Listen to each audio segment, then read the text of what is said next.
Hi, എല്ലാ കുട്ടികൾക്കും നമസ്കാരം. രാഹുൽ സാറാണ്. സോ നമ്മൾ 55 ഇമ്പോർട്ടൻറ്റ് ക്വസ്റ്റ്യൻസ് ഏതൊക്കെയാണെന്ന് ഓൾറെഡി നിങ്ങൾക്ക് ഇൻട്രൊഡ്യൂസ് ചെയ്ത് കഴിഞ്ഞു. ഇപ്പോൾ നമ്മൾ ചെയ്യാൻ പോകുന്നത് ഈ 55 ഇമ്പോർട്ടൻറ്റ് ക്വസ്റ്റ്യൻസിൻ്റെയും എക്സ്പ്ലനേഷനാണ്. എങ്ങനെ ആൻസർ എഴുതണം, എത്ര മാർക്കിന് ചോദിച്ചാൽ നിങ്ങൾ എവിടം വരെ എഴുതണം, എന്തൊക്കെയായിരിക്കും എന്ന് ചോദിക്കാൻ ചാൻസ് ഉള്ളത്, ഏതൊക്കെ രീതിയിലാണ് ക്വസ്റ്റ്യൻ വരുന്നത്, നിങ്ങൾ എങ്ങനെ ആൻസർ ചെയ്യണം, ഇതിനെപ്പറ്റിയൊക്കെ ആയിരിക്കും നമ്മൾ ഇന്നത്തെ ക്ലാസ്സിൽ ഡിസ്കസ് ചെയ്യാൻ പോകുന്നത്. സോ ആദ്യം നമ്മൾ ചെയ്തത് 17 ക്വസ്റ്റ്യൻസ് ആയിരുന്നു. ഈ 17 ക്വസ്റ്റ്യൻ്റെയും ആൻസർ ഇത്ര മാർക്കിന് ചോദിച്ചാൽ നിങ്ങൾ എത്ര വരെ എഴുതണം, എന്തൊക്കെയായിരിക്കും എന്ന് ചോദിക്കാൻ ചാൻസ് ഉള്ളത്, ഇതൊക്കെയായിരിക്കും നമ്മൾ ഡിസ്കസ് ചെയ്യാൻ പോകുന്നത്. സോ നമുക്ക് ക്ലാസ്സിലോട്ട് പോകും. എക്സ്പ്ലനേഷൻസ് ആണ്. അപ്പം ആദ്യത്തെ ടോപ്പിക്ക് നമ്മൾ ഓൾറെഡി പറഞ്ഞു, സൊല്യൂഷനിൽ ചോദിക്കാൻ ചാൻസ് ഉള്ള molality, mole fraction, mass percentage ആണ്. അത് ഡയറക്റ്റായിട്ട് ക്വസ്റ്റ്യൻ ചോദിക്കുന്നതാണ്. ചിലപ്പോൾ മൊളാലിറ്റി തരാം, അല്ലെങ്കിൽ മോൾ ഫ്രാക്ഷൻ തരാം, അല്ലെങ്കിൽ മൊളാലിറ്റി തരാം. ആ ഇക്വേഷനകത്ത് നിന്ന് ഏതെങ്കിലും ഒരു ക്വസ്റ്റ്യൻ ചോദിക്കും. ഇപ്പോൾ മൊളാലിറ്റി എന്ന് പറഞ്ഞു കഴിഞ്ഞാൽ നമ്മൾ ഓൾറെഡി പഠിച്ചിട്ടുണ്ട്. മൊളാലിറ്റിയുടെ ഇക്വേഷൻ നമ്മൾ ഓൾറെഡി പഠിച്ചതാണ്. ഓക്കെ, ഇവിടെ എഴുതാം.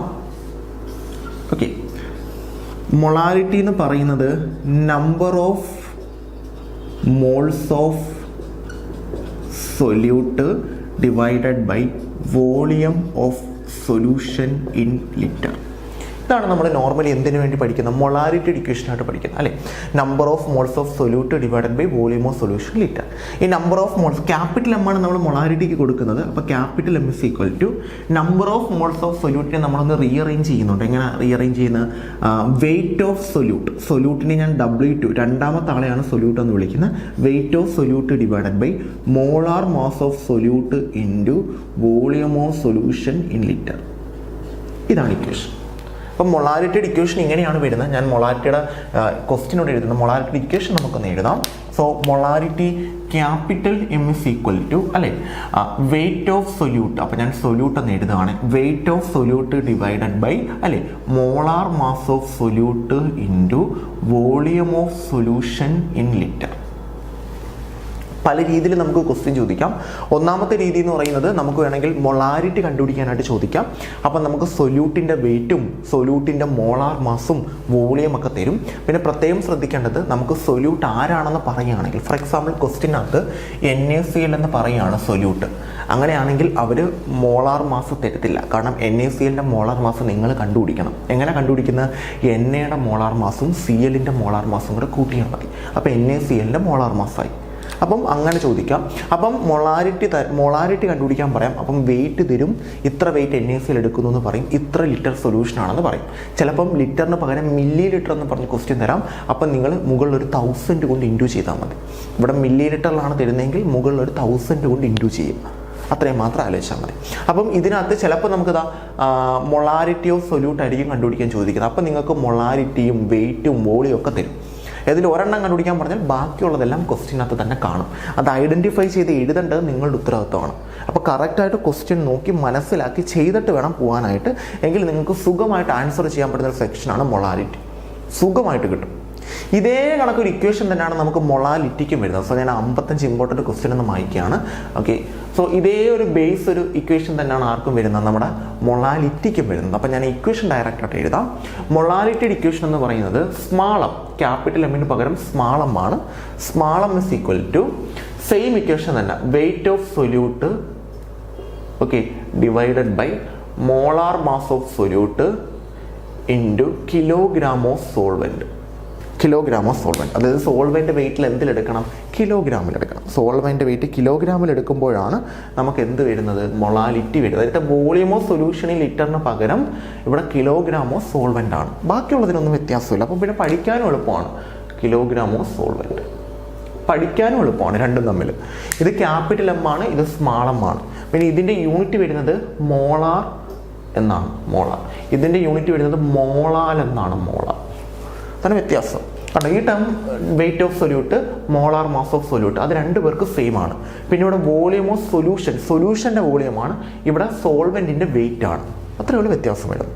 ഇവിടെ അതേ കണക്ക് തന്നെ ചിലപ്പോൾ മൊളാലിറ്റി ചോദിക്കാം, അല്ലെങ്കിൽ സൊല്യൂട്ടിൻ്റെ മോളാർ മാസ് ചോദിക്കാം, അല്ലെങ്കിൽ സൊല്യൂട്ടിൻ്റെ വെയിറ്റ് ചോദിക്കാം. ഏതാണോ ചോദിക്കുന്നത് അതൊഴികെയുള്ള ബാക്കി എല്ലാവരുടെയും ആൻസർ ക്വസ്റ്റ്യനകത്ത് തന്നെ കാണും, അല്ലെങ്കിൽ ബാക്കി എല്ലാവരുടെയും വാല്യൂ ക്വസ്റ്റ്യനകത്ത് തന്നെ കാണും. അപ്പോൾ ദൈവത്തോട് പ്രാർത്ഥിക്കുക ഈ ക്വസ്റ്റ്യൻ ചോദിക്കാനായിട്ട്. കാരണം ഡയറക്റ്റായിട്ട് സബ്സ്റ്റിറ്റ്യൂട്ട് ചെയ്ത് ഡയറക്റ്റായിട്ട് ചെയ്യാൻ പറ്റുന്ന ക്വസ്റ്റ്യനാണ്. പിന്നെ വരുന്നത് മോൾ ഫ്രാക്ഷനാണ്. മോൾ ഫ്രാക്ഷൻ കണ്ടുപിടിക്കുന്ന കൈ എന്നാണ് മോൾ ഫ്രാക്ഷൻ റെപ്രസെന്റ് ചെയ്യുന്നത്. Mole fraction is equal to number of moles of one component. Number of moles of one component, ഒരു കമ്പോണന്റിന്റെ number of moles divided by total number of moles. Total number of moles into 100. അതായത് നമുക്ക് പെർസെൻറ്റേജിലാണ് ചോദിക്കുന്നതെങ്കിൽ നമ്മൾ പെർസെൻറ്റേജിലല്ല ചോദിക്കുന്നത് കുഴപ്പമില്ല. Mole fraction എന്ന് പറഞ്ഞാൽ പെർസെൻറ്റേജിലും ചോദിക്കാം അല്ലാതെയും ചോദിക്കാം. എന്തായാലും നിങ്ങൾ ചെയ്യേണ്ടത് ആരുടെയാണോ മോൾ ഫ്രാക്ഷൻ കണ്ടുപിടിക്കേണ്ടത്. ഇപ്പം നമുക്ക് 2 പേര് കാണും, 2 പേരിൽ ഒരാളുടെ മോൾ ഫ്രാക്ഷൻ ആയിരിക്കും കണ്ടുപിടിക്കാൻ ചോദിക്കുന്നത്. അല്ലെങ്കിൽ 3 പേര് കാണും, 3 പേരിൽ ഒരാളുടെ മോൾ ഫ്രാക്ഷൻ ആയിരിക്കും കണ്ടുപിടിക്കാൻ പറയുന്നത്. അല്ലെങ്കിൽ 4 പേര് കാണും, 4 പേരിൽ ഒരാളുടെ മോൾ ഫ്രാക്ഷൻ ആയിരിക്കും കണ്ടുപിടിക്കാൻ ചോദിക്കുന്നത്. ആരുടെ ആയാലും ആരുടെയാണോ മോൾ ഫ്രാക്ഷൻ കണ്ടുപിടിക്കേണ്ടത് അയാളുടെ number of moles divide by total എത്ര പേരുണ്ടോ ഇൻക്ലൂഡിങ് അയാൾ. ഇപ്പം 2 പേരുണ്ട്, ഇതിൻ്റെ മോൾ ഫ്രാക്ഷൻ കണ്ടുപിടിക്കണം. അപ്പോൾ ഇതിൻ്റെ number of moles divided by ഇത് രണ്ടും കൂടെ ചേരുമ്പോഴുള്ള നമ്പർ ഓഫ് മോൾസ് കൊണ്ട് ഡിവൈഡ് ചെയ്യും. അതാണ് മോൾ ഫ്രാക്ഷൻ. പിന്നെ മാസ് പെർസെൻറ്റേജ് എന്ന് പറഞ്ഞു കഴിഞ്ഞാൽ നിങ്ങൾക്ക് ഇത്ര പെർസെൻറ്റേജ് എന്ന് പറയും. ഫോർ എക്സാമ്പിൾ ഞാൻ NaCl ആണ് എൻ്റെ സൊല്യൂട്ട്, അത് 60% എടുക്കുന്നു. 60% എന്ന് പറഞ്ഞാൽ 60 ഗ്രാം NaCl എടുക്കുന്നു എന്നുള്ള മീനിങ് ആണ്. അതാണ് മാസ് പെർസെൻറ്റേജ് ഞാൻ കണക്ട് ചെയ്ത് ചോദിക്കുമെന്ന് നമ്മുടെ കഴിഞ്ഞ വീഡിയോയിൽ പറഞ്ഞത്. ഓക്കെ, അപ്പം ചിലപ്പോൾ ഇവിടെ നമ്മുടെ അടുത്ത് പറയുന്നത് NaCl ഞാൻ ഇത്ര സൊല്യൂട്ടിൻ്റെ വെയിറ്റ് ഇത്രയെന്ന് വേണ്ടേ, വെയിറ്റ് തരത്തില്ല, അതിനാണ് പെർസെൻറ്റേജ് തരും. 60% NaCl ഞാൻ എടുക്കുകയാണ്, 60% NaCl ആണ് ഞാൻ എടുക്കുന്നത്, അതിൻ്റെ മൊളാരിറ്റി എത്രയാണെന്ന് ചോദിക്കും. അപ്പോൾ 60% എന്ന് പറയുമ്പോഴത്തേക്ക് 60 ഗ്രാം ആക്കി നിങ്ങൾ എടുക്കണം. അത്രയും മാത്രം ആലോചിച്ചാൽ മതി. സോ ഈ 3 സെക്ഷനും വളരെ ഇമ്പോർട്ടൻ്റ് ആണ്. Molarity, molality, mole fraction. അടുത്ത സെക്ഷനിലോട്ട് പോകുമ്പോഴത്തേക്ക് നമുക്ക് ഹെൻറീസ് ലായും റൗൾസ് ലായും അതിൻ്റെ ആപ്ലിക്കേഷനുമാണ്. ഹെൻറീസ് ലാ എന്ന് പറഞ്ഞു കഴിഞ്ഞാൽ pressure of a gas directly proportional to mole fraction ആണ്. ഇവിടെയും pressure of a gas, partial pressure of a gas directly proportional to mole fraction ആണ്. രണ്ടും ഒരേ ഇക്വേഷൻ തന്നെയാണ് അല്ലേ. ഇവിടുത്തെ വരുന്നതെന്ന് പറയുന്നത് P = KH × കൈ ആണ് അല്ലേ മോൾ ഫ്രാക്ഷൻ. ഇവിടെ വരുന്നത് P = P0 × കൈ ആണ്. ഇതാണ് വ്യത്യാസം വരുന്നത് അല്ലേ. ഇവിടെ രണ്ടിടത്ത് P ആണ്, ഇവിടെ P directly proportional to mole fraction ആണ്, ഇവിടെയും P pressure directly proportional to mole fraction, ഇവിടെയും pressure directly proportional to mole fraction. പക്ഷേ ഇവിടെ പ്രൊപ്പോർഷണാലിറ്റി സൈൻ മാറ്റാൻ കൊടുക്കുന്ന KH ഹെൻറീസ് കോൺസ്റ്റന്റ്, ഇവിടെ പ്രൊപ്പോർഷണാലിറ്റി സൈൻ മാറ്റാൻ കൊടുക്കുന്നത് എന്താ, partial pressure of pure component partial pressure. Okay, അപ്പോൾ ഹെൻറീസ് ലൈം റൗൾസ് ലൈം എന്താണ് ഡെഫിനിഷൻ എന്ന് പഠിച്ചു വെച്ചേക്കുക. അവിടെ പറയുന്നത് pressure of a gas directly proportional to mole fraction. ഇവിടെ പറയുന്നത് for volatile liquids partial pressure of a gas is directly proportional to mole fraction. രണ്ടും ഇമ്പോർട്ടൻ്റ് ആണ്. അതിൻ്റെ ആപ്ലിക്കേഷൻ വരുമ്പോഴാണ് ഹെൻറീസ് ലൈക്ക് നമ്മൾ 3 ആപ്ലിക്കേഷൻ പറഞ്ഞിട്ടുണ്ട്. ഒന്ന് സ്ക്യൂബ ഡൈവേഴ്സിൻ്റെ കേസ്, 2 മൗണ്ടൻ ക്ലൈംബേഴ്സിൻ്റെ കേസ്, 3 സോഡ വാട്ടർ. ഈ 3 ആപ്ലിക്കേഷനും പഠിച്ചു വെച്ചേക്കുക. കാരണം 2 മാർക്കിനാണ് ചോദിക്കുന്നതെങ്കിൽ, 1 മാർക്കിനാണ് ചോദിക്കുന്നതെങ്കിൽ ഹെൻറീസ് ലൈ എന്താണെന്ന് ഡെഫിനിഷൻ എഴുതുക, അതിൻ്റെ ഇക്വേഷൻ മാത്രം എഴുതി വെക്കുക, വേറെ ഒന്നും എഴുതാൻ നിൽക്കരുത്. 2 മാർക്കിനാണ് ചോദിക്കുന്നതെങ്കിൽ ഹെൻറീസ് ലൈ എഴുതുക, അതിൻ്റെ ഇക്വേഷൻ എഴുതുക, അതിനുശേഷം അതിൻ്റെ ആപ്ലിക്കേഷനും കൂടെ എഴുതി വെക്കുക. 3 application, scuba diverse, then mountain climbers, then soda water. ഇത് 3 ഹെൻറീസ് ലാ ബേസ് തന്നെയാണ്. റൗൾസ് ലാ ആണെങ്കിൽ 1 മാർക്കിന് ചോദിച്ചാൽ റൗൾസ് ലായുടെ ഡെഫിനിഷൻ എഴുതുക, റൗൾസ് ലായുടെ ഇക്വേഷൻ എഴുതുക, P = P0 × കൈ. അതിനുശേഷം അതിന് ആപ്ലിക്കേഷൻ നമ്മൾ വരുന്നില്ല, അതിൻ്റെ ആപ്ലിക്കേഷൻ സെക്ഷൻ അല്ല നമുക്ക് വരുന്നത്. പിന്നെ നമുക്ക് വരുന്നത് എന്ന് പറയുന്നത് അതുമായിട്ട് ബന്ധപ്പെട്ട് നമ്മൾ സൊല്യൂഷൻസിനെ 2ആയിട്ട് ക്ലാസിഫൈ ചെയ്യുന്നുണ്ട്, ഐഡിയൽ സൊല്യൂഷനും നോൺ ഐഡിയൽ സൊല്യൂഷനും. അതാണ് നിങ്ങൾ എഴുതി വെക്കേണ്ടത്. ഒരു ആപ്ലിക്കേഷൻ അല്ല, അത് ആ ലോയെ ബേസ് ചെയ്ത് നമ്മൾ സൊല്യൂഷൻസിനെ അല്ലെങ്കിൽ വോളറ്റൈൽ ആയിട്ടുള്ള ലിക്വിഡ്സിനെ നമ്മൾ 2ആയിട്ട് ക്ലാസിഫൈ ചെയ്യണം. അത് ഐഡിയൽ സൊല്യൂഷനും നോൺ ഐഡിയൽ സൊല്യൂഷനുമാണ്. അപ്പോൾ ഒരിക്കലും റൗൾസ് ലായുടെ ആപ്ലിക്കേഷൻ അവർ ചോദിക്കാറില്ല. റൗൾസ് ലാ ചോദിച്ചാൽ എന്താണ് റൗൾസ് ലാ എന്ന് മാത്രമേ ചോദിക്കാറുള്ളൂ. മിനിമം 1 മാർക്ക്, അതിനപ്പുറത്തോട്ട് നമുക്ക് റൗൾസ് ലാ ചോദിച്ചിട്ടില്ല. പക്ഷേ ഹെൻറീസ് ലാ അങ്ങനല്ല. 1 മാർക്കിന് ചോദിച്ചിട്ടുണ്ട്, 3 മാർക്കിന് ചോദിച്ചിട്ടുണ്ട്, 2 മാർക്കിന് ചോദിച്ചിട്ടുണ്ട്. ഈ സമയത്തെല്ലാം 1 മാർക്കിന് ചോദിച്ചാൽ ഹെൻറീസ് ലാ എന്താണ് ഇക്വേഷൻ മാത്രം, 2 മാർക്കിനോ 3 മാർക്കിനോ ചോദിച്ചാൽ ഹെൻറീസ് ലാ എന്താണ് ആപ്ലിക്കേഷൻ എന്താണ്. 3 മാർക്കിന് ചോദിച്ചാൽ ആപ്ലിക്കേഷൻ ഇച്ചിരി ഡീറ്റെയിൽ ആയിട്ട് എഴുതണം. 2 മാർക്കിന് ചോദിച്ചാൽ ആപ്ലിക്കേഷൻ എന്താണെന്ന് മാത്രം എഴുതി വെച്ചാൽ മതി. അതാണ് ഹെൻറീസ് ലായും റൗൾസ് ലായും. മൂന്നാമത് വരുന്നത് ഐഡിയൽ ആൻഡ് നോൺ ഐഡിയൽ സൊല്യൂഷനാണ്. ഡെഫിനറ്റ് ആയിട്ടും ചോദിക്കുന്ന ഒരു സെക്ഷൻ തന്നെയാണ്. റൗൾസ് ലായുടെ റൗൾസ് ലായുടെ ഒരു ക്ലാസിഫിക്കേഷൻ ആയിട്ടാണ്, റൗൾസ് ലാ ബേസ് ചെയ്തിട്ടാണ് നമ്മൾ സൊല്യൂഷൻസിനെ ഐഡിയൽ എന്നും നോൺ ഐഡിയൽ എന്നും 2ആയിട്ട് ക്ലാസിഫൈ ചെയ്യുന്നത്. ഐഡിയൽ എന്ന് പറഞ്ഞു കഴിഞ്ഞാൽ റൗൾസ് ലാ ഒബേ ചെയ്യുന്ന ആൾക്കാരാണ്, നോൺ ഐഡിയൽ എന്ന് പറഞ്ഞാൽ റൗൾസ് ലാ ഒബേ ചെയ്യാത്ത ആൾക്കാരാണ്. അതായത് ഐഡിയൽ സൊല്യൂഷൻ്റെ ഞാൻ മുകളിലോട്ട് മായ്ക്കുകയാണ്. അപ്പോൾ എനിക്ക് കുറച്ച് നിങ്ങൾക്ക് ഒന്ന് എഴുതാൻ പറ്റും, അതിനുവേണ്ടിയാണ് ഞാൻ മുകളിലോട്ട് മായ്ക്കുന്നത് കേട്ടോ. അപ്പോൾ എനിക്കത് ക്ലിയർ ആയിട്ട് എഴുതാൻ പറ്റും, നിങ്ങൾക്കും അത് ഓക്കെ ആയിരിക്കും. അപ്പം 2 ടോപ്പിക്ക് കഴിഞ്ഞ ടോപ്പിക്ക് ജസ്റ്റ് ഒന്ന് മായ്ക്കുന്നതേ ഉള്ളൂ കേട്ടോ. പിന്നെ വരുന്നത് ideal and non ideal solution ആണ്. അതിൽ ഐഡിയൽ സൊല്യൂഷൻ്റെ കാര്യങ്ങൾ നിങ്ങൾ പഠിച്ചു വെച്ചേക്കുക. റൗൾസ് ലോ ഒബേ ചെയ്യുന്ന സൊല്യൂഷൻസ് ആണ് ഐഡിയൽ സൊല്യൂഷന്. അതിൻ്റെ പി എന്ന് പറയുന്നത് P0A P0 കൈ ആയിരിക്കും അല്ലെ. PA ആണെങ്കിൽ P0A കൈ A ആയിരിക്കും. ഇതിൻ്റെ ഡെൽറ്റ എച്ച് മിക്സും അല്ലെ ഡെൽറ്റ വി മിക്സും എന്തിന് ഈക്വൽ ആയിരിക്കും? 0ക്ക് ഈക്വൽ ആയിരിക്കും. ഇതാണ് ideal solution. Ideal solution റൗൾസ് law obey ചെയ്യും. അതിൻ്റെ PA എന്ന് പറയുന്നത് P0A കൈ ആയിരിക്കും, PB എന്ന് പറയുന്നത് P0B കൈ ആയിരിക്കും. A സോൾവെന്റ് B സൊല്യൂട്ട്, അങ്ങനെ എടുക്കുന്നതേ ഉള്ളൂ, വേറെ വ്യത്യാസമൊന്നുമില്ല. പിന്നെ ഡെൽറ്റ എച്ച് മിക്സും ഡെൽറ്റ വി മിക്സും 0 ആയിരിക്കും. മിക്സ് ചെയ്യുമ്പോൾ ഉണ്ടാകുന്ന എൻതാൽപ്പി ചേഞ്ചും മിക്സ് ചെയ്യുമ്പോൾ ഉണ്ടാകുന്ന വോളിയം ചേഞ്ചും 0 ആയിരിക്കും. അതായത് മിക്സ് ചെയ്യുമ്പോൾ എൻതാൽപ്പിക്കോ വോളിയത്തിനോ ചേഞ്ച് വരുത്തില്ല. അതാണ് ഐഡിയൽ സൊല്യൂഷൻ. എന്നാൽ ഐഡിയൽ സൊല്യൂഷൻ എന്ന് പറഞ്ഞൊരു സൊല്യൂഷൻ നമുക്കില്ല. നമുക്കുള്ളത് നോൺ ഐഡിയൽ സൊല്യൂഷനാണ്. നോൺ ഐഡിയൽ സൊല്യൂഷൻ എന്ന് പറഞ്ഞു കഴിഞ്ഞാൽ എന്ത് ഒബേ ചെയ്യുന്നില്ല? റൗൾസ് ലോ ഒബേ ചെയ്യുന്നില്ല. അതിനോടൊപ്പം തന്നെ PA ഒരിക്കലും നമുക്ക് എന്തെന്ന് എഴുതാൻ പറ്റത്തില്ല? P0A കൈ A എന്ന് എഴുതാൻ പറ്റത്തില്ല. PB നമുക്ക് ഒരിക്കലും എന്തെന്ന് എഴുതാൻ പറ്റത്തില്ല? P0B കൈ B എന്ന് എഴുതാൻ പറ്റത്തില്ല, ഈക്വൽ ആയിരിക്കത്തില്ല. പിന്നെ ഡെൽറ്റ എച്ച് മിക്സിന്റെ വാല്യൂ നോട്ട് ഈക്വൽ ടു 0 ആയിരിക്കും. ഡെൽറ്റ വി മിക്സിന്റെ വാല്യൂ നോട്ട് ഈക്വൽ ടു 0 ആയിരിക്കും. ഇങ്ങനെ വരാനുള്ള കണ്ടീഷൻ എന്ന് പറയുന്നത് സോൾവെന്റ് ഇൻട്രാക്ഷൻ, അത് മസ്റ്റായിട്ട് ഇവിടെ എന്ന് പറയുന്നത് solvent solute interaction is equal to interaction, അവർ തമ്മിൽ ഇൻട്രാക്ട് ചെയ്യുന്ന is equal to solvent plus solute. ഇവിടെ സോൾവെന്റും സൊല്യൂട്ടും കൂടി ഇൻട്രാക്ട് ചെയ്യുന്നത് സോൾവെന്റും ഇൻട്രാക്ട് ചെയ്യുന്നതിൻ്റെയും സൊല്യൂട്ട് ഇൻട്രാക്ട് ചെയ്യുന്നതിനും കൂടി ഈക്വൽ ആയിരിക്കും. എന്നാൽ ഇവിടെ അത് ഈക്വൽ ആയിരിക്കത്തില്ല. സോൾവെന്റ് സൊല്യൂട്ട് ഇൻട്രാക്ഷനും സോൾവെന്റ് ഇൻട്രാക്ഷനും ഈക്വൽ ആയിരിക്കത്തില്ല. അപ്പോഴാണ് നമുക്ക് നോൺ ഐഡിയൽ സൊല്യൂഷൻ ആവുന്നത്. ഈ കണ്ടീഷൻ മസ്റ്റായിട്ട് പഠിച്ചു വെച്ചേക്കണം. അതിന് 2 എണ്ണം ഉണ്ട്, positive deviation, negative deviation. Positive deviation ആകുമ്പോൾ ഇതെല്ലാം ഗ്രേറ്റർ ആവും, പോസിറ്റീവ് കൂടും. അതായത് delta H mix greater than 0 ആവും, delta V mix greater than 0 ആവും, PA ഗ്രേറ്റർ ദാൻ P0A കൈ A ആവും, PB ഗ്രേറ്റർ ദാൻ P0B കൈ B ആവും. എല്ലാം എന്താവും? ഗ്രേറ്റർ വാല്യൂസ് ആവും. അപ്പം നെഗറ്റീവ് ഡീവിയേഷൻ ആകുമ്പോഴോ ഇതെല്ലാം ലെസ് ദാൻ 0 ആവും. ഇത്രയുള്ള വ്യത്യാസം. പിന്നെ സോൾവെന്റ് സൊല്യൂട്ട് ഇൻട്രാക്ഷൻ്റെ കേസും കൂടെ പഠിച്ചു വെച്ചേക്കാം. പിന്നെ മസ്റ്റായിട്ട് നിങ്ങൾ നോക്കേണ്ടത് എക്സാമ്പിൾസ് ആണ്. അതായത് പോസിറ്റീവ് ഡീവിയേഷൻ ഏതൊക്കെ എക്സാമ്പിൾ ഉണ്ട്, നെഗറ്റീവ് ഡീവിയേഷൻ ഏതൊക്കെ എക്സാമ്പിൾ ഉണ്ട്, ഇത് മസ്റ്റായിട്ടും പഠിച്ചു വെച്ചേക്കണം. എങ്കിൽ മാത്രമേ നിങ്ങൾക്ക് സ്ഥിരം എക്സാമിന് ചോദിക്കുന്നതാണ്. ഒരാൾ തന്നിട്ട് ചിലപ്പം എന്താണ് ഐഡിയൽ സൊല്യൂഷൻ, എന്താണ് നോൺ ഐഡിയൽ സൊല്യൂഷൻ 1 മാർക്കിന് ചോദിക്കും. അപ്പോൾ എന്താണെന്ന് മാത്രം എഴുതിയാൽ മതി. റൗൾസ് ലോ ഒബേ ചെയ്യുന്ന സൊല്യൂഷൻസ് ഐഡിയൽ സൊല്യൂഷനും, റൗൾസ് ലോ ഒബേ ചെയ്യാത്ത സൊല്യൂഷൻ നോൺ ഐഡിയൽ സൊല്യൂഷനും. നോൺ ഐഡിയൽ സൊല്യൂഷൻ 2 ടൈപ്പ് ഉണ്ട്, പോസിറ്റീവ് ഡീവിയേഷൻ, നെഗറ്റീവ് ഡീവിയേഷൻ. എഴുതി വെച്ചാൽ മാത്രം മതി. എന്നാൽ അങ്ങനെ അല്ലാതെ 2 മാർക്കിനൊക്കെ ചോദിച്ചു കഴിഞ്ഞാൽ നിങ്ങൾ ഡീറ്റെയിൽ ആയിട്ട് എക്സ്പ്ലെയിൻ ചെയ്യേണ്ടി വരും. മസ്റ്റാണ്, എക്സാമിന് സ്ഥിരം ചോദിക്കുന്നതാണ് ഐഡിയലും നോൺ ഐഡിയലും. ഓക്കെ, എക്സാമ്പിൾസ് പഠിച്ചു വെച്ചോണേ. ഓക്കെ, അടുത്ത ടോപ്പിക് എന്ന് പറയുന്നത് ഓസ്മോട്ടിക് പ്രഷർ കാൽക്കുലേഷനാണ്. ഓസ്മോട്ടിക് പ്രഷർ കാൽക്കുലേഷൻ ഇമ്പോർട്ടൻ്റ് ടോപ്പിക്കാണ്. അതുമായിട്ട് ബന്ധപ്പെട്ട് നമുക്ക് ഈ ഓസ്മോട്ടിക് പ്രഷറുമായിട്ട് ബന്ധപ്പെട്ട് റിവേഴ്സ് ഓസ്മോസിസ് ഒക്കെ നമുക്ക് ചോദിക്കാറുണ്ട്. റിവേഴ്സ് ഓസ്മോസിസ് എന്ന് പറയുമ്പോഴത്തേക്ക് നോർമൽ ഓസ്മോസിസ് എന്ന് പറഞ്ഞാൽ കൂടിയ സ്ഥലത്തു നിന്ന് കുറഞ്ഞ സ്ഥലത്തോട്ടാണ്. എന്നാൽ അത് ഓസ്മോട്ടിക് പ്രഷർ കൂടുതൽ എടുത്തു കഴിഞ്ഞാൽ കുറഞ്ഞ സ്ഥലത്തു നിന്ന് കൂടിയ സ്ഥലത്തോട്ട് മൂവ് ചെയ്യും. അതാണ് റിവേഴ്സ് ഓസ്മോസിസ്. നമ്മൾ ഈ പരസ്യമൊക്കെ കാണത്തില്ലേ, മറ്റേ പ്യൂരിഫിക്കേഷൻ ഓഫ് വാട്ടർ, വെള്ളം മറ്റേ വാട്ടർ പ്യൂരിഫയർ, അതിനകത്ത് RO എന്ന് എഴുതിയേക്കും, ROUV എന്ന് എഴുതിയേക്കും. RO എന്ന് പറഞ്ഞാൽ റിവേഴ്സ് ഓസ്മോസിസ് എന്നാണ്.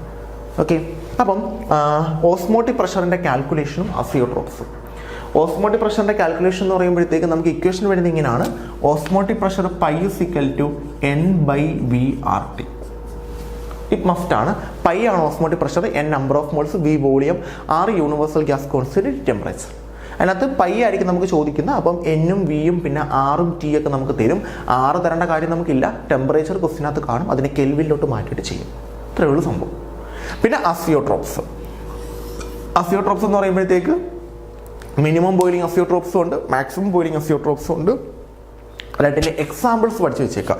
എന്താണ് മിനിമം ബോയിലിംഗ് അസിയോട്രോപ്സ്, എന്താണ് മാക്സിമം ബോയിലിംഗ് അസിയോട്രോപ്സ് എന്നാണ് ആ എക്സാമ്പിൾ. അത് ക്ലിയർ ആയിട്ട് പഠിച്ചു വെക്കുക, എക്സാമിന് സ്ഥിരം ചോദിക്കുന്നൊരു ടോപ്പിക്കാണ്. അപ്പം ഓസ്മോട്ടിക് പ്രഷർ കാൽക്കുലേഷനും അസിയോട്രോപ്സ്. അപ്പോൾ ഓസ്മോട്ടിക് പ്രഷറിൽ π ആയിരിക്കും കണ്ടത്. π ആണ് ഓസ്മോട്ടിക് പ്രഷർ എന്ന് പറയുന്നത്. N-ൻ്റെയും V-യുടെയും T-യുടെയും ഒക്കെ വാല്യൂ തരും. R-ൻ്റെ വാല്യൂ തരണ്ട, 8.314 ആണ്. അപ്പോൾ അത് കൊടുക്കുക, ചെയ്യാം. ഡയറക്റ്റ് ക്വസ്റ്റ്യൻ ചോദിക്കുന്ന ടോപ്പിക്കാണ്. പ്രത്യേകിച്ച് നമുക്ക് എടുത്ത് പറയാനായിട്ടൊന്നുമില്ല, ഡയറക്റ്റ് ക്വസ്റ്റ്യൻസ് ആണ്. ഓക്കെ, തന്നെ അത് കഴിഞ്ഞിട്ട് വരുന്നത് മോളാർ മാസ് ഓഫ് സൊല്യൂട്ടിൻ്റെ പ്രോബ്ലംസ് ആണ്. അപ്പോൾ നിങ്ങൾ ശ്രദ്ധിക്കേണ്ടത്, നമ്മൾ കൊളിഗേറ്റീവ് പ്രോപ്പർട്ടീസിനെ ബേസ് ചെയ്തിട്ടാണ് മോളാർ മാസ് ഓഫ് സൊല്യൂട്ടിൻ്റെ പ്രോബ്ലംസ് ചെയ്യുന്നത്. കൊളിഗേറ്റീവ് പ്രോപ്പർട്ടീസ് നമുക്ക് എത്ര എണ്ണം ഉണ്ട്? 4 എണ്ണം ഉണ്ട്. അല്ലേ? ഏതൊക്കെയാ? Relative lowering of vapour pressure അല്ലേ, relative lowering of vapour pressure, then elevation in boiling point അല്ലേ, depression in freezing point, then osmotic pressure.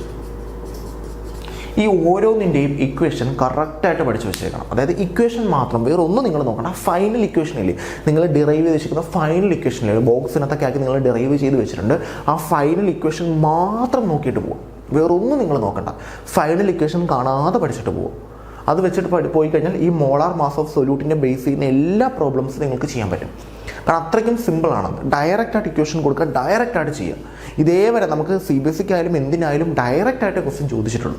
ഡയറക്റ്റായിട്ട് ചോദിക്കാൻ പറ്റും നമുക്ക്. അതുകൊണ്ട് മസ്റ്റായിട്ടും അതിൻ്റെ പ്രോബ്ലംസ് കറക്റ്റായിട്ട് പഠിച്ചിട്ട് പോകും. അത്രയ്ക്കും സിമ്പിളാണ്. ഓക്കെ, ദെൻ അത് കഴിഞ്ഞിട്ട് നമുക്ക് വരുന്ന വാൻ ഹോഫ് ഫാക്ടർ I ആണ്. ഈ വാൻ ഹോഫ് ഫാക്ടർ I എന്ന് പറയുന്നത് ഈ ഓരോ ആൾക്കാരുടെയും മോളിക്കുലാർ മാസ് കണ്ടുപിടിക്കുന്ന സമയത്ത് നമുക്ക് ചിലപ്പോൾ കറക്റ്റായിട്ട് മോളിക്കുലാർ മാസ് കിട്ടില്ല. അതിന് കാരണം എന്ന് പറയുന്നത് നമ്മുടെ സോൾവെൻറ്റ് മോളിക്യൂളിനകത്തോട്ട് സൊല്യൂട്ടിനെ, ഈ സൊല്യൂട്ടിൻ്റെ നമ്പർ ഓഫ് മോൾസിനെ ഡിപ്പെൻഡ് ചെയ്യുന്ന പ്രോപ്പർട്ടീസാണ് കൊളിഗേറ്റീവ് പ്രോപ്പർട്ടീസ് സൊല്യൂട്ട്. ഇപ്പം ആ സൊല്യൂട്ടിൻ്റെ നമ്പർ ഓഫ് മോൾസിന് എന്തെങ്കിലും പറ്റിക്കഴിഞ്ഞാൽ, കൂടുകയോ കുറയുകയോ ചെയ്ത് കഴിഞ്ഞാൽ അതിൻ്റെ കൊളിഗേറ്റീവ് പ്രോപ്പർട്ടീസും മാറും. കാരണം കൊളിഗേറ്റീവ് പ്രോപ്പർട്ടീസ് പറഞ്ഞാൽ സൊല്യൂട്ടിൻ്റെ നമ്പർ ഓഫ് മോൾസിനെ മാത്രമാണ് ഡിപ്പെൻഡ് ചെയ്യുന്നത്. അപ്പോൾ നിങ്ങൾ ഈ relative lowering vapour pressure, elevation, boiling point, depression, freezing point, osmotic pressure, ഇതിലേതെങ്കിലും വെച്ചിട്ട് മോളിക്കുലാർ മാസ് ഓഫ് സൊല്യൂട്ട് കണ്ടുപിടിക്കുന്ന സമയത്ത് തെറ്റ് വരാം. അതിന് കാരണം ഈ സോൾവെൻറ്റിനകത്തോട്ട് നമ്മൾ സൊല്യൂട്ടിനെ ആഡ് ചെയ്യുമ്പോൾ, സൊല്യൂട്ടിനെ ആണല്ലോ നമ്പർ ഓഫ് മോൾസിനെ ഡിപ്പെൻഡ് ചെയ്യുന്നത്. നമ്മളൊരു 10 സൊല്യൂട്ടിനെ ആഡ് ചെയ്ത് കഴിഞ്ഞാൽ 10 എണ്ണത്തിനെ ആയിരിക്കും കൊളിഗേറ്റീവ് പ്രോപ്പർട്ടീസ് ഡിപ്പെൻഡ് ചെയ്യുന്നത്. അപ്പോൾ ഈ 10 എണ്ണം ചിലപ്പോൾ ഈ സൊല്യൂട്ടിനകത്ത് ഒരുമിച്ച് ചേർന്ന് 5 ആയിട്ട് മാറാം, അല്ലെങ്കിൽ ഈ 10 എണ്ണവും ഡീകമ്പോസ് ചെയ്ത് 20 എണ്ണമായിട്ട് മാറാം. അപ്പോൾ അങ്ങനെയൊക്കെ സംഭവിക്കാം. അപ്പം അസോസിയേഷനോ ഡിസോസിയേഷനോ സംഭവിക്കാം. അങ്ങനെ സംഭവിച്ചാൽ കൊളിഗേറ്റീവ് പ്രോപ്പർട്ടീസ് കണ്ടുപിടിക്കുന്നതിൽ തെറ്റ് വരും. ആ തെറ്റ് കറക്റ്റ് ചെയ്യാൻ വേണ്ടിയിട്ട് നമ്മൾ യൂസ് ചെയ്യുന്ന ടേമാണ് ഇത് വാൻ ഹോഫ് ഫാക്ടർ I. അപ്പോൾ ഇതിൻ്റെ എല്ലാ മോളാർ മാസ് കണ്ടുപിടിക്കുന്ന സമയത്ത് നമ്മൾ അതിൻ്റെ ഇക്വേഷനകത്ത് I എന്ന് പറയുന്ന ടേമും കൂടെ റൈറ്റ് സൈഡിൽ കൊടുക്കണം. Iയുടെ വാല്യൂ ക്വസ്റ്റ്യനകത്ത് തരും. അത്രയും മാത്രമേ ഉള്ളൂ, വേറൊന്നുമില്ല. അതാണ് വാൻ ഹോഫ് ഫാക്ടർ I. ഈ 6 ടോപ്പിക്കാണ് നമുക്ക് സൊല്യൂഷൻ എന്ന് പറയുന്ന സെക്ഷനകത്ത് വരുന്നത്. അപ്പോൾ ഇത്രയും കാര്യങ്ങൾ മാത്രം പഠിച്ചിട്ട് പോവുക, നിങ്ങൾ വേറൊന്നും ഇതാക്കണ്ട. ഇത്രയും പഠിച്ചിട്ട് പോവുക. ഈ 6 കാര്യങ്ങളും ടോപ്പിക്കിനകത്ത് വേണം. ഇത്രയേ ഉള്ളൂ സംഭവം, വേറൊന്നുമില്ല. ഓക്കെ, പിന്നെ അത് കഴിഞ്ഞിട്ട് നമ്മൾ അടുത്ത ചാപ്റ്ററിലോട്ട് പോവാണ്. അപ്പോൾ നമ്മുടെ സൊല്യൂഷൻ എന്ന് പറയുന്നൊരു സെക്ഷൻ കഴിഞ്ഞു. ഇനി നമ്മൾ പോകുന്നത് അടുത്ത സെക്ഷനിലോട്ടാണ്. അടുത്ത സെക്ഷൻ എന്ന് പറയുമ്പോഴത്തേക്ക് നമ്മുടെ ഇലക്ട്രോ കെമിസ്ട്രി ആണ്. അപ്പം ഇലക്ട്രോ കെമിസ്ട്രി ഇമ്പോർട്ടൻ്റ് ആണ്. അതിനകത്ത് ഫസ്റ്റ് വൺ എന്ന് പറയുന്നത് ഗാൽവനിക് സെൽ. ഗാൽവനിക് സെല്ലിൽ നമ്മൾ എക്സാമ്പിളായിട്ട് ഡാനിയൽ സെല്ലാണ് പഠിക്കുന്നത് അല്ലേ. ഡാനിയൽ സെല്ലിൽ ആനോടെന്ന് പറയുന്നത് സിങ്കും കാഥോടെന്ന് പറയുന്നത് കോപ്പറുമാണ്. ആനോഡിൽ നടക്കുന്ന പ്രോസസ്സ് Zn2+ 2 ഇലക്ട്രോണായിട്ട് കൺവേർട്ട് ചെയ്യുന്നു. കാഥോഡിൽ Cu2+ 2 ഇലക്ട്രോണിനെ മേടിച്ച് Cu ആവും. ഇതാണ് ഡാനിയൽ സെൽ. അതിൻ്റെ സെൽ റെപ്രസെൻറ്റേഷൻ എഴുതാൻ ചോദിച്ചാൽ, ഡാനിയൽ സെല്ലിൻ്റെ സെൽ റെപ്രസെൻറ്റേഷൻ എഴുതാൻ ചോദിച്ചാൽ ഇങ്ങനെ എഴുതാം. സെൽ റെപ്രസെൻറ്റേഷൻ നമ്മൾ എങ്ങനെ എഴുതുന്ന? Anode / cathode. ഈ / മീനിങ് സാൾട്ട് ബ്രിഡ്ജ് എന്നാണ്. അപ്പോൾ എങ്ങനെ എഴുതണം? ആദ്യം ആനോഡിൽ എന്താ നടക്കുന്നത്? Zn എന്തായിട്ട് കൺവേർട്ട് ചെയ്യുന്നു? Zn2+. എവിടെ ഇരിക്കുന്ന? Aqua solution. അയോൺസ് എല്ലാം സൊല്യൂഷനകത്താണ്. Cu2+ എവിടെ ഇരിക്കുന്ന? അക്വസിൽ. അതെന്തായിട്ട് കൺവേർട്ട് ചെയ്യുന്നു? C. ഇതാണ് നമ്മുടെ ഡാനിയൽ സെല്ലിൻ്റെ സെൽ റെപ്രസെൻറ്റേഷൻ. ഇതാണ് ഡാനിയൽ സെല്ല്, ഇതാണ് റെപ്രസെൻറ്റേഷൻ. എക്സാമിന് സ്ഥിരം ചോദിക്കുന്നതാണ് 1 മാർക്കിന് ഡാനിയൽ സെല്ലിൻ്റെ റെപ്രസെൻറ്റേഷൻ. ഒരു മാർക്കിന് ചോദിക്കാൻ പറ്റുമോ? അപ്പം മസ്റ്റായിട്ടും ഡാനിയൽ സെല്ലും അതിൻ്റെ റെപ്രസെൻറ്റേഷനും പഠിച്ചിട്ട് പോവാം. പിന്നെ ചോദിക്കുന്നത് Nernst equation for Daniell cell. Question തിരിഞ്ഞു പോകരുത്. ഇത് ഡാനിയൽ സെല്ലിൻ്റെ സെൽ റെപ്രസെൻറ്റേഷനും ഇത് ഡാനിയൽ സെല്ലിൻ്റെ നേൺസ്റ്റ് ഇക്വേഷനുമാണ്. ഡാനിയൽ സെല്ലിൻ്റെ നേൺസ്റ്റ് ഇക്വേഷൻ നമ്മൾ ഇങ്ങനെയാണ് എഴുതുന്നത്. ഡാനിയൽ സെല്ലിൻ്റെ Nernst equation E cell is equal to E0 cell minus 0.0591 divided by 2 log concentration of Zn2+ divided by concentration of Cu2. ഇതാണ് ഡാനിയൽ സെല്ലിൻ്റെ നേൺസ്റ്റ് ഇക്വേഷൻ. ഇതാണ് ഡാനിയൽ സെല്ലിൻ്റെ സെൽ റെപ്രസെൻറ്റേഷൻ. ഇതാണ് നേൺസ്റ്റ് ഇക്വേഷൻ. ഏതാണോ ചോദിക്കുന്നത് അത് വേണം ആൻസർ ചെയ്യാൻ, അല്ലാതെ തെറ്റിച്ച് വെക്കരുത്. അപ്പം ഗാൽവനിക് സെല്ല്, അതിനകത്ത് ഡാനിയൽ സെല്ല് മാത്രമേ നിങ്ങൾക്ക് പഠിക്കാനുള്ളൂ. ആനോഡും കാഥോഡും റിയാക്ഷനും പഠിച്ചു വെച്ചേക്കുക. സെൽ റെപ്രസെൻറ്റേഷൻ നോക്കുക. Nernst equation for Daniel cell നോക്കി വെച്ചേക്കുക. അതിനുശേഷം relation between conductivity and molar conductivity. കണ്ടക്ടിവിറ്റിയും മോളാർ കണ്ടക്ടിവിറ്റിയും തമ്മിലുള്ള റിലേഷൻ, അത് നമ്മുടെ ഐൻസ്റ്റീൻ്റെ ഒരു ഇക്വേഷൻ വെച്ചിട്ടാണ് നമ്മൾ കണ്ടക്ടിവിറ്റിയും മോളാർ കണ്ടക്ടിവിറ്റി തമ്മിലുള്ള റിലേഷൻ പറയുന്നത്. ഇക്വേഷൻ നിങ്ങൾക്ക് അറിയാമായിരിക്കും. നമുക്ക് മോളാർ കണ്ടക്ടിവിറ്റി ഇക്വേഷൻ എന്ന് പറഞ്ഞാൽ lambda M is equal to K divided by C ആണ് അല്ലേ. ഈ യൂണിറ്റ് വരുന്നത് siemens centimetre square per mole ആണ്. അതിനകത്ത് കെ എന്ന് പറയുന്നത് കണ്ടക്ടിവിറ്റിയാണ്, കണ്ടക്ടിവിറ്റി. ലാംഡ എം എന്ന് പറയുന്നത് മോളാർ കണ്ടക്ടിവിറ്റിയാണ്, കണ്ടക്ടിവിറ്റി. സി എന്ന് പറയുന്നത് കോൺസെൻട്രേഷൻ ആണ് അല്ലേ, സി എന്ന് പറയുന്നത് കോൺസെൻട്രേഷൻ ആണ്. ഈ ലാംഡ എം വെച്ചിട്ട് നമുക്ക് ക്വസ്റ്റ്യൻ ചോദിക്കാറുണ്ട്. ലാംഡ എം മോളാർ കണ്ടക്ടിവിറ്റി വെച്ചിട്ട് നമുക്ക് ക്വസ്റ്റ്യൻ ചോദിക്കാറുണ്ട്. അതും കൂടി ഇതിനകത്ത് ഉൾപ്പെടുത്തിയിട്ടുണ്ട്. Relation between conductivity and molar conductivity with problems കേട്ടോ, വിത്ത് പ്രോബ്ലംസ്.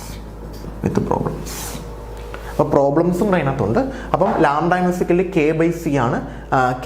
ഈ ലാംഡ എമ്മിൻ്റെ unit seamen centimetre square per മോളാണ്. കെ കണ്ടക്ടിവിറ്റി ആണ്, lambda M molar conductivity, C concentration. ഈ രണ്ട് രീതിയിലാണ് നമുക്ക് ഇതിൻ്റെ ക്വസ്റ്റ്യൻ ചോദിക്കുന്നത്. അതിന് നിങ്ങൾ കെയുടെ യൂണിറ്റ് നോക്കണം. കെയുടെ യൂണിറ്റ് സീമൻ സെൻറ്റിമീറ്റർ സ്ക്വയർ, കെയുടെ unit seamen centimetre inverse, siemen metre inverse. കെയുടെ യൂണിറ്റ് സീമൻ സെൻറ്റിമീറ്റർ ഇൻവേഴ്സ് ആണെങ്കിൽ lambda M is equal to K into 1000 by C. Siemen metre inverse ആണെങ്കിൽ lambda M is equal to K into 1000 by C, 1000 into C. ഇതാണ് വ്യത്യാസം. അപ്പം K കണ്ടക്ടിവിറ്റിയുടെ unit നമുക്ക് molar conductivity ചോദിക്കും. ക്വസ്റ്റ്യനകത്ത് കണ്ടക്ടിവിറ്റിയും കോൺസെൻട്രേഷനും ഒക്കെ തരും. കോൺസെൻട്രേഷൻ പറഞ്ഞാൽ മോളാർ എന്ന് പറഞ്ഞ് തരുന്നത് കോൺസെൻട്രേഷൻ ആയിരിക്കും, മോളാർ അല്ലെങ്കിൽ മോൾ പെർ ലിറ്റർ എന്ന് പറഞ്ഞ് തരും. അത് കോൺസെൻട്രേഷനാണ്. ആ ടേം കോൺസെൻട്രേഷനാക്കി എടുക്കുക. യൂണിറ്റ് വരുന്നത് മോളാർ അല്ലെങ്കിൽ മോൾ പെർ ലിറ്റർ എന്ന യൂണിറ്റ് തരുന്നത് കോൺസെൻട്രേഷനാക്കി എടുക്കുക. പിന്നെ കണ്ടക്ടിവിറ്റി ക്വസ്റ്റ്യനകത്ത് അവർ തരും. ലാംഡ മോളാർ കണ്ടക്ടിവിറ്റിയാണ് കണ്ടുപിടിക്കണമെങ്കിൽ കണ്ടക്ടിവിറ്റി വേണം. ആ കണ്ടക്ടിവിറ്റിയുടെ യൂണിറ്റ് ഇതിൽ ഏതാണോ നോക്കുക. സീമൻ സെൻറ്റിമീറ്റർ ഇൻവേഴ്സ് എന്നാണോ, സീമന് പകരം ഓം ഇൻവേഴ്സ് എന്ന് എഴുതാറുണ്ട് കേട്ടോ. ഓം ഇൻവേഴ്സിനാണ് നമ്മൾ സീമൻ എന്ന് വിളിക്കുന്നത്. അപ്പം സീമൻ സെൻറ്റിമീറ്റർ ഇൻവേഴ്സ് എന്നോ ഓം ഇൻവേഴ്സ് സെൻറ്റിമീറ്റർ ഇൻവേഴ്സ് എന്നോ കണ്ടു കഴിഞ്ഞാൽ 1000 മുകളിൽ കൊടുക്കുക. സീമൻ മീറ്റർ ഇൻവേഴ്സ് എന്നോ ഓം ഇൻവേഴ്സ് മീറ്റർ ഇൻവേഴ്സ് എന്നോ കണ്ടാൽ 1000 താഴെ കൊടുക്കുക. അപ്പോൾ ഇത് രണ്ടും വെച്ചിട്ട് നമുക്ക് സ്ഥിരം പ്രോബ്ലം ചോദിക്കാറുണ്ട്. പിന്നെ ചോദിക്കുന്നത് relation between conductivity and molar conductivity. Lambda M is equal to lambda 0 M minus B root C. ഇതാണ് കണ്ടക്ടിവിറ്റിയും മോളാർ കണ്ടക്ടിവിറ്റിയും ലിമിറ്റിംഗ് മോളാർ കണ്ടക്ടിവിറ്റി തമ്മിലുള്ള റിലേഷൻ. ഇത് കണ്ടക്ടിവിറ്റിയും മോളാർ കണ്ടക്ടിവിറ്റി തമ്മിലുള്ള റിലേഷൻ, അതിൻ്റെ പ്രോബ്ലംസ്. ഇത് ലിമിറ്റിംഗ് മോളാർ കണ്ടക്ടിവിറ്റിയും കണ്ടക്ടിവിറ്റിയും തമ്മിലുള്ള അത് സ്ഥിരം എക്സാമിന് ചോദിക്കുന്നതാണ്. ഇത് വെച്ചിട്ട് നമ്മൾ 2 ഗ്രാഫ് വരയ്ക്കാറുണ്ട്, സ്ട്രോങ് ഇലക്ട്രോലൈറ്റിൻ്റെയും വീക്ക് ഇലക്ട്രോലൈറ്റിൻ്റെ. ഓർമ്മയുണ്ടോ? സ്ട്രോങ് ഇലക്ട്രോലൈറ്റ് നമ്മൾ ഇങ്ങനെ വരയ്ക്കും, നമുക്ക് ഇങ്ങനെ ഗ്രാഫ് കിട്ടും. ഈ ഗ്രാഫിനെ എക്സ്ട്രാപ്ലേറ്റ് ചെയ്യും. ഇവിടെ നമുക്ക് ലാംഡ 0 എം കിട്ടും. ഇവിടെ ലാംഡ എമ്മും റൂട്ട് സി എടുത്തിട്ട് ഗ്രാഫ് വരയ്ക്കും. ഇവിടെ നമ്മൾ ലാംഡ എമ്മും റൂട്ട് സി എടുത്തിട്ട് ഗ്രാഫ് വരയ്ക്കും. അപ്പോൾ നമുക്ക് ഗ്രാഫ് ഇങ്ങനെ കിട്ടും അല്ലേ. ഇത് സ്ട്രോങ്ങിൻ്റെ കേസിലും ഇത് വീക്ക് ഇലക്ട്രോലൈറ്റിൻ്റെ കേസിലും. അപ്പോൾ വീക്ക് ഇലക്ട്രോലൈറ്റ് നമുക്ക് എക്സ്ട്രാപ്ലേറ്റ് ചെയ്യാൻ പറ്റത്തില്ല, ഇതിങ്ങനെ എക്സ്റ്റെൻഡ് ചെയ്ത് പൊക്കോണ്ടിരിക്കും. അതായത് വീക്ക് ഇലക്ട്രോലൈറ്റിൻ്റെ ലാംഡ 0 എം നമുക്ക് ഗ്രാഫിൽ നിന്ന് കണ്ടുപിടിക്കാൻ പറ്റില്ല. സ്ട്രോങ് ഇലക്ട്രോലൈറ്റിൻ്റെ ലാംഡ 0 എം നമുക്ക് ഗ്രാഫിൽ നിന്ന് കണ്ടുപിടിക്കാൻ പറ്റും. അപ്പം വീക്ക് ഇലക്ട്രോലൈറ്റിനെ കണ്ടുപിടിക്കാൻ നമ്മൾ യൂസ് ചെയ്യുന്ന ലായാണ് കൊളറാഷസ് ലോ. അപ്പം അതിൻ്റെ ആപ്ലിക്കേഷൻ എന്ന് പറഞ്ഞു കഴിഞ്ഞാൽ വീക്ക് ഇലക്ട്രോലൈറ്റിൻ്റെ ലിമിറ്റിംഗ് മോളാർ കണ്ടക്ടിവിറ്റി കണ്ടുപിടിക്കുക എന്നുള്ളതാണ് അതിൻ്റെ ആപ്ലിക്കേഷൻ. ഓക്കെ, അത് നമുക്ക് ക്വസ്റ്റ്യൻ നിങ്ങൾ ചെയ്തിട്ടുണ്ട്. മസ്റ്റായിട്ട് നിങ്ങളത് പഠിച്ചു വെക്കുന്ന ടോപ്പിക്കാണ് കേട്ടോ. ലിമിറ്റിംഗ് മോളാർ കണ്ടക്ടിവിറ്റി കണ്ടുപിടിക്കേണ്ട ക്വസ്റ്റ്യൻ. പിന്നെ കണ്ടക്ടിവിറ്റിയുടെയും മോളാർ കണ്ടക്ടിവിറ്റിയുടെയും relation. Lambda M is equal to K by C. അതിൽ കെയുടെ യൂണിറ്റ് എന്താണോ അതിനനുസരിച്ചാണ് നമ്മൾ ഇക്വേഷൻ ചൂസ് ചെയ്യേണ്ടത്. പിന്നെ അതിനകത്ത് determination of limiting molar conductivity ആണ്. അതിനകത്ത് നമ്മൾ ഇങ്ങനെയാണെങ്കിൽ നിങ്ങൾ പഠിച്ചേക്കുന്നത് അല്ലേ, നമുക്ക് CH3COOHൻ്റെത് കണ്ടുപിടിക്കണം. ഇങ്ങനെയായിരിക്കും ക്വസ്റ്റ്യൻ ചോദിക്കുന്നത്. ഒരാളുടെ കണ്ടുപിടിക്കാൻ പറയും, എന്നിട്ട് ഇങ്ങനെ പറയും CH3COONയുടെ വാല്യൂ എക്സ് ആണ്, അതിൻ്റെ മോളാർ കണ്ടക്ടിവിറ്റി എക്സ് ആണ്. ദെൻ HClൻ്റെ മോളാർ കണ്ടക്ടിവിറ്റി വൈ ആണ്, NaClൻ്റെ മോളാർ കണ്ടക്ടിവിറ്റി Z ആണ്. ഇങ്ങനെ ക്വസ്റ്റ്യനകത്ത് എന്നിട്ട് ഇയാളുടെ കണ്ടുപിടിക്കാൻ പറയും. സിമ്പിളാണ്. ഇതിനകത്ത് ആരെ വേണം നമുക്ക്? CH3COO അത് വേണം, കൂടെ H വേണം. H ഇവിടെ കിടക്കുന്നു. അപ്പോൾ ഇവിടെ രണ്ടുപേരെയും കൂടെ ആഡ് ചെയ്യുക. അപ്പോൾ എന്ത് കിട്ടും? CH3COONA plus HCl. രണ്ടും കൂടെ ആഡ് ചെയ്യുമ്പോൾ CH3COയും Hും കിട്ടും. പിന്നെ വേണ്ടാത്തത് ആരാ അതിനകത്ത് എക്സ്ട്രാ വരുന്നത്? NaCl. അപ്പോൾ NaCl എന്ത് ചെയ്യുക? മൈനസ് ചെയ്യുക. ഇത്രയുള്ള സംഭവം NaCl മാറ്റുക. അപ്പോൾ എന്ത് കിട്ടും? എക്സും വൈയും കൂടെ കൂട്ടുക, അതിൽ നിന്ന് എന്ത് കുറയ്ക്കുക? ഇസഡ് കുറയ്ക്കുക, ആൻസറായി. ഇങ്ങനായിരിക്കും ക്വസ്റ്റ്യൻ ചോദിക്കുക. സിമ്പിൾ ക്വസ്റ്റ്യൻ ആണ്. നമുക്ക് എന്താണ് വേണ്ടതെന്ന് നോക്കുക, അത് വരുന്ന ആൾക്കാരെ പരസ്പരം ആഡ് ചെയ്യുക, അവർ ആഡ് ചെയ്യുമ്പോൾ എന്ത് അധികം വരുന്നതെന്ന് നോക്കുക, അതിനെ മൈനസ് ചെയ്യുക. സിമ്പിൾ. ഓക്കെ, അതാണ് നമുക്ക് 10ാമത്തെ ക്വസ്റ്റ്യൻ ആയിട്ട് വരുന്നത്. ഇമ്പോർട്ടൻ്റ് ആണ്. കൊളറാഷസ് ലോ വീക്ക് ഇലക്ട്രോലൈറ്റിൻ്റെ കേസിലാണ്, അതിൻ്റെ ആപ്ലിക്കേഷൻ ആയിട്ടാണ് നമ്മളിത് പഠിക്കുന്നത്. പിന്നെ വരുന്നത് variation of conductivity and molar conductivity with ഡൈലൂഷനാണ്. അത് സ്ഥിരം ചോദിക്കുന്നതാണ്. ഓക്കെ, ഇത്രയും കാര്യങ്ങൾ മാത്രം നിങ്ങൾ മനസ്സിലാക്കി വെച്ചേക്കുക. കണ്ടക്ടിവിറ്റി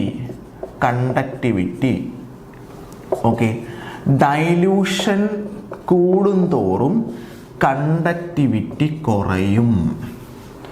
ഡൈലൂഷൻ കൂടുന്തോറും കണ്ടക്ടിവിറ്റി കുറയും. അതിൻ്റെ reason number of ions per unit area decreases. Unit ഏരിയയിലുള്ള നമ്പർ ഓഫ് അയോൺസ് കുറയും. അതുകൊണ്ട് ഡൈലൂഷൻ കൂടുന്തോറും കണ്ടക്ടിവിറ്റി കുറയും. എന്നാൽ ഡൈലൂഷൻ കൂടുന്തോറും മോളാർ കണ്ടക്ടിവിറ്റി കെയും മോളാർ കണ്ടക്ടിവിറ്റി ലാംഡയും ആണ്. രണ്ട് തമ്മിലുള്ള റിലേഷൻ നമ്മൾ പഠിച്ചായിരുന്നു. Lambda equal to K/C. Okay, molar conductivity എന്ത് ചെയ്യും? കൂടും. അത് സ്ട്രോങ് ആയിട്ടുള്ള ആളുടെ കേസിലും കൂടും, വീക്ക് ഇലക്ട്രോലൈറ്റും ഉണ്ട്, സ്ട്രോങ് ഇലക്ട്രോലൈറ്റും ഉണ്ട് മോളാർ കണ്ടക്ടിവിറ്റിയുടെ കേസിൽ. ഇതിൻ്റെ കേസിൽ ഒരാൾ മാത്രമേ ഉള്ളൂ കണ്ടക്ടിവിറ്റി എന്ന് പറയുന്നത് ഡൈലൂഷൻ കൂടുന്തോറും കണ്ടക്ടിവിറ്റി കുറയും. അതിന് reason number of ions per unit area കുറയും. മോളാർ കണ്ടക്ടിവിറ്റി ഡൈലൂഷൻ കൂടുന്തോറും കൂടും. അത് സ്ട്രോങ് ഇലക്ട്രോലൈറ്റ് ആയാലും കൂടും, വീക്ക് ഇലക്ട്രോലൈറ്റ് ആയാലും കൂടും. സ്ട്രോങ് ഇലക്ട്രോലൈറ്റ് ആയാൽ കൂടാൻ കാരണം ഡിസ്റ്റൻസ് ബിറ്റ്വീൻ അയോൺസ് കൂടുന്നുണ്ട്. Distance between ions increases. അതുകൊണ്ടാണ് സ്ട്രോങ്ങിൻ്റെ കേസിൽ കൂടുന്നത്. വീക്കിൻ്റെ കേസിൽ number of ions increases. Number of ions കൂടുന്നത് കൊണ്ടാണ് വീക്കിൻ്റെ കേസിൽ മോളാർ കണ്ടക്ടിവിറ്റി ഡൈലൂഷൻ കൂടുന്നതിനനുസരിച്ച് കൂടുന്നത്. ഇത് മസ്റ്റായിട്ടും പഠിച്ചു വെച്ചേക്കുക.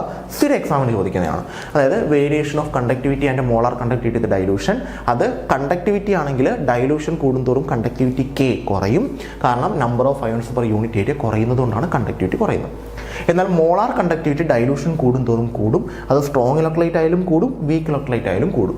സ്ട്രോങ് ഇലക്ട്രോലൈറ്റ് ആയാൽ കൂടാൻ കാരണം ഡിസ്റ്റൻസ് ബിറ്റ്വീൻ അയോൺസ് കൂടുന്നുണ്ട്.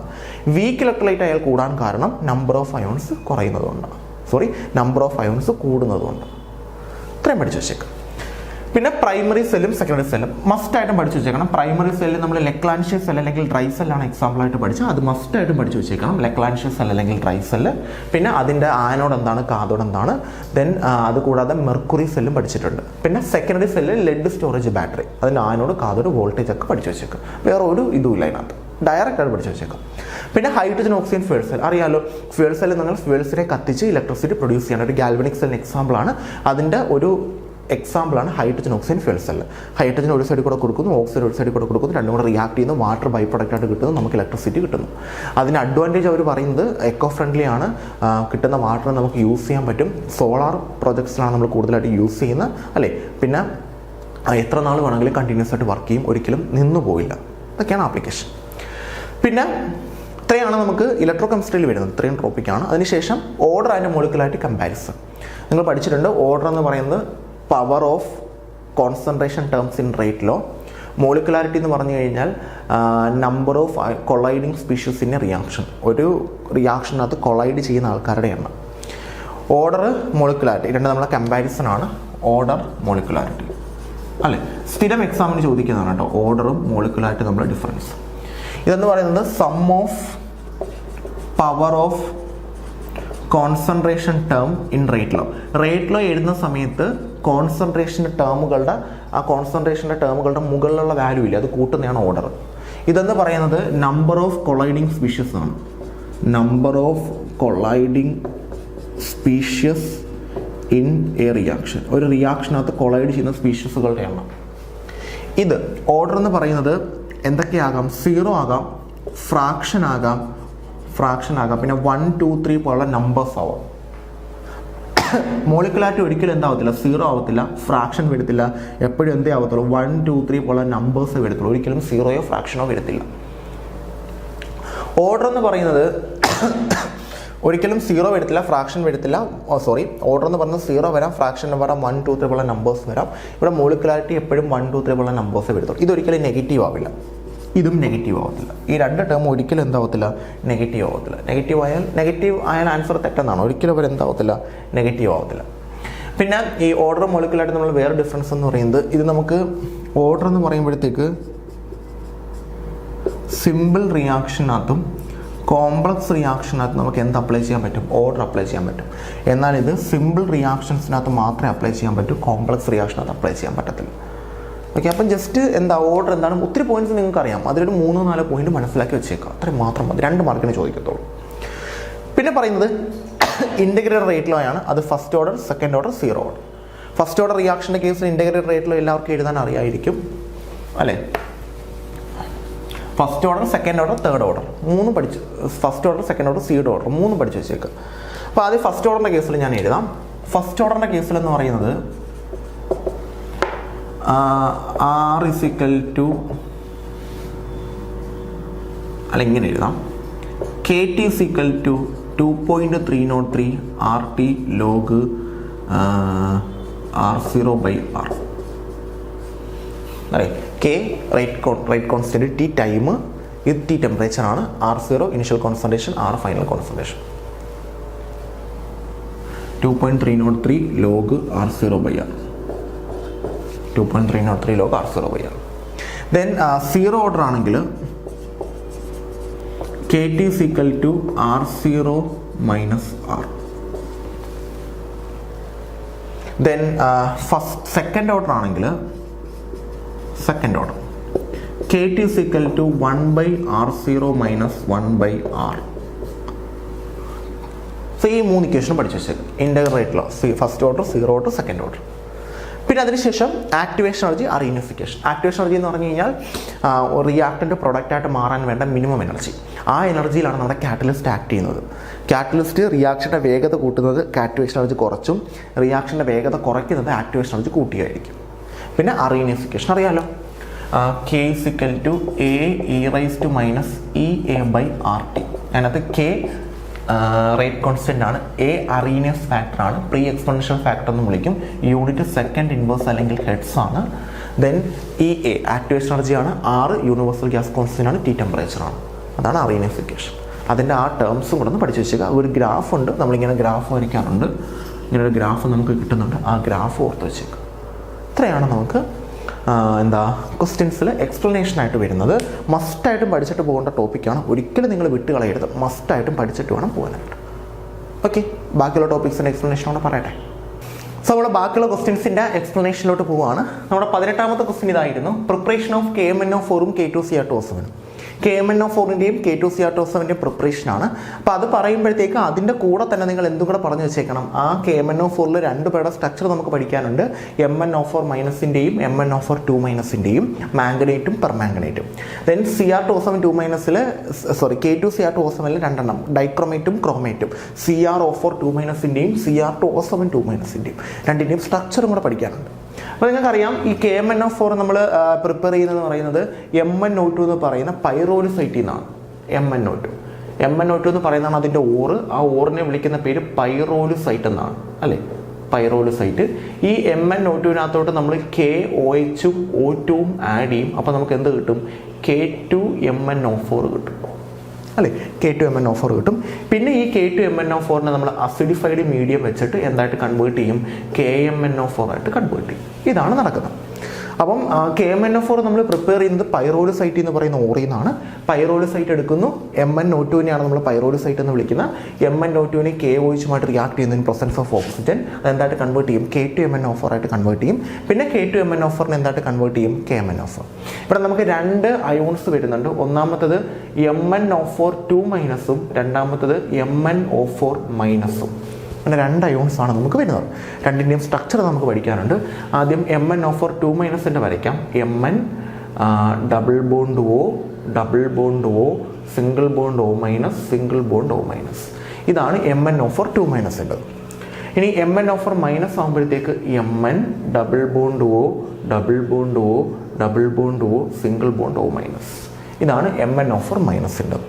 2ൻ്റെയും സ്ട്രക്ചർ പഠിച്ചു വെച്ചേക്കാം.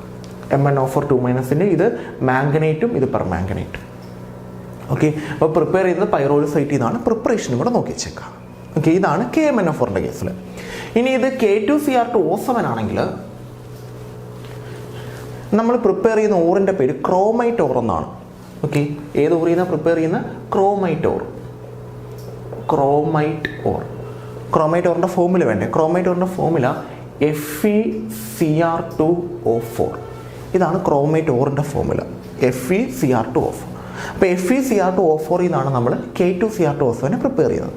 ഇങ്ങനെയാണെന്നല്ലേ, FeCr2O7 നമ്മൾ FeCr2O4 നമ്മൾ ആദ്യം Na2CO3 റിയാക്ട് ചെയ്യിപ്പിക്കും. അപ്പോൾ നമുക്ക് എന്ത് കിട്ടും?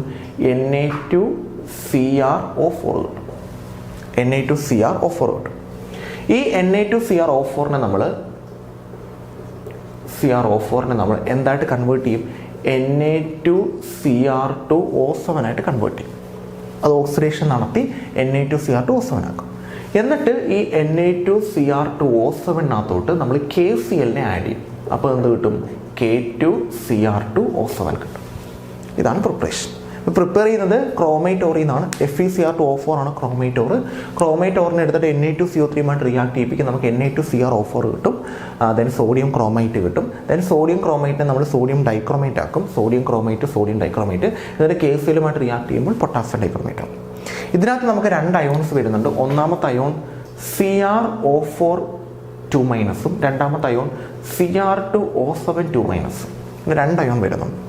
Cr2O4 Cr2O7. ഇതിനെ ക്രോമൈറ്റും ഇത് ഡൈക്രോമൈറ്റും. ഇത് ക്രോമൈറ്റ് നേരത്തെ മാംഗനേറ്റ് പെർമാംഗനേറ്റ്. ഇത് ക്രോമൈറ്റ് ഡൈക്രോമൈറ്റ്. ഇത് ക്രോമൈറ്റ്, ഇത് ഡൈക്രോമൈറ്റ്. രണ്ട് സ്ട്രക്ചർ വരയ്ക്കട്ടെ. ക്രോമൈറ്റിൻ്റെ സ്ട്രക്ചർ എങ്ങനെയാണെന്ന് അറിയാമോ? CrO2-. ഇതാണ് ക്രോമൈറ്റ്.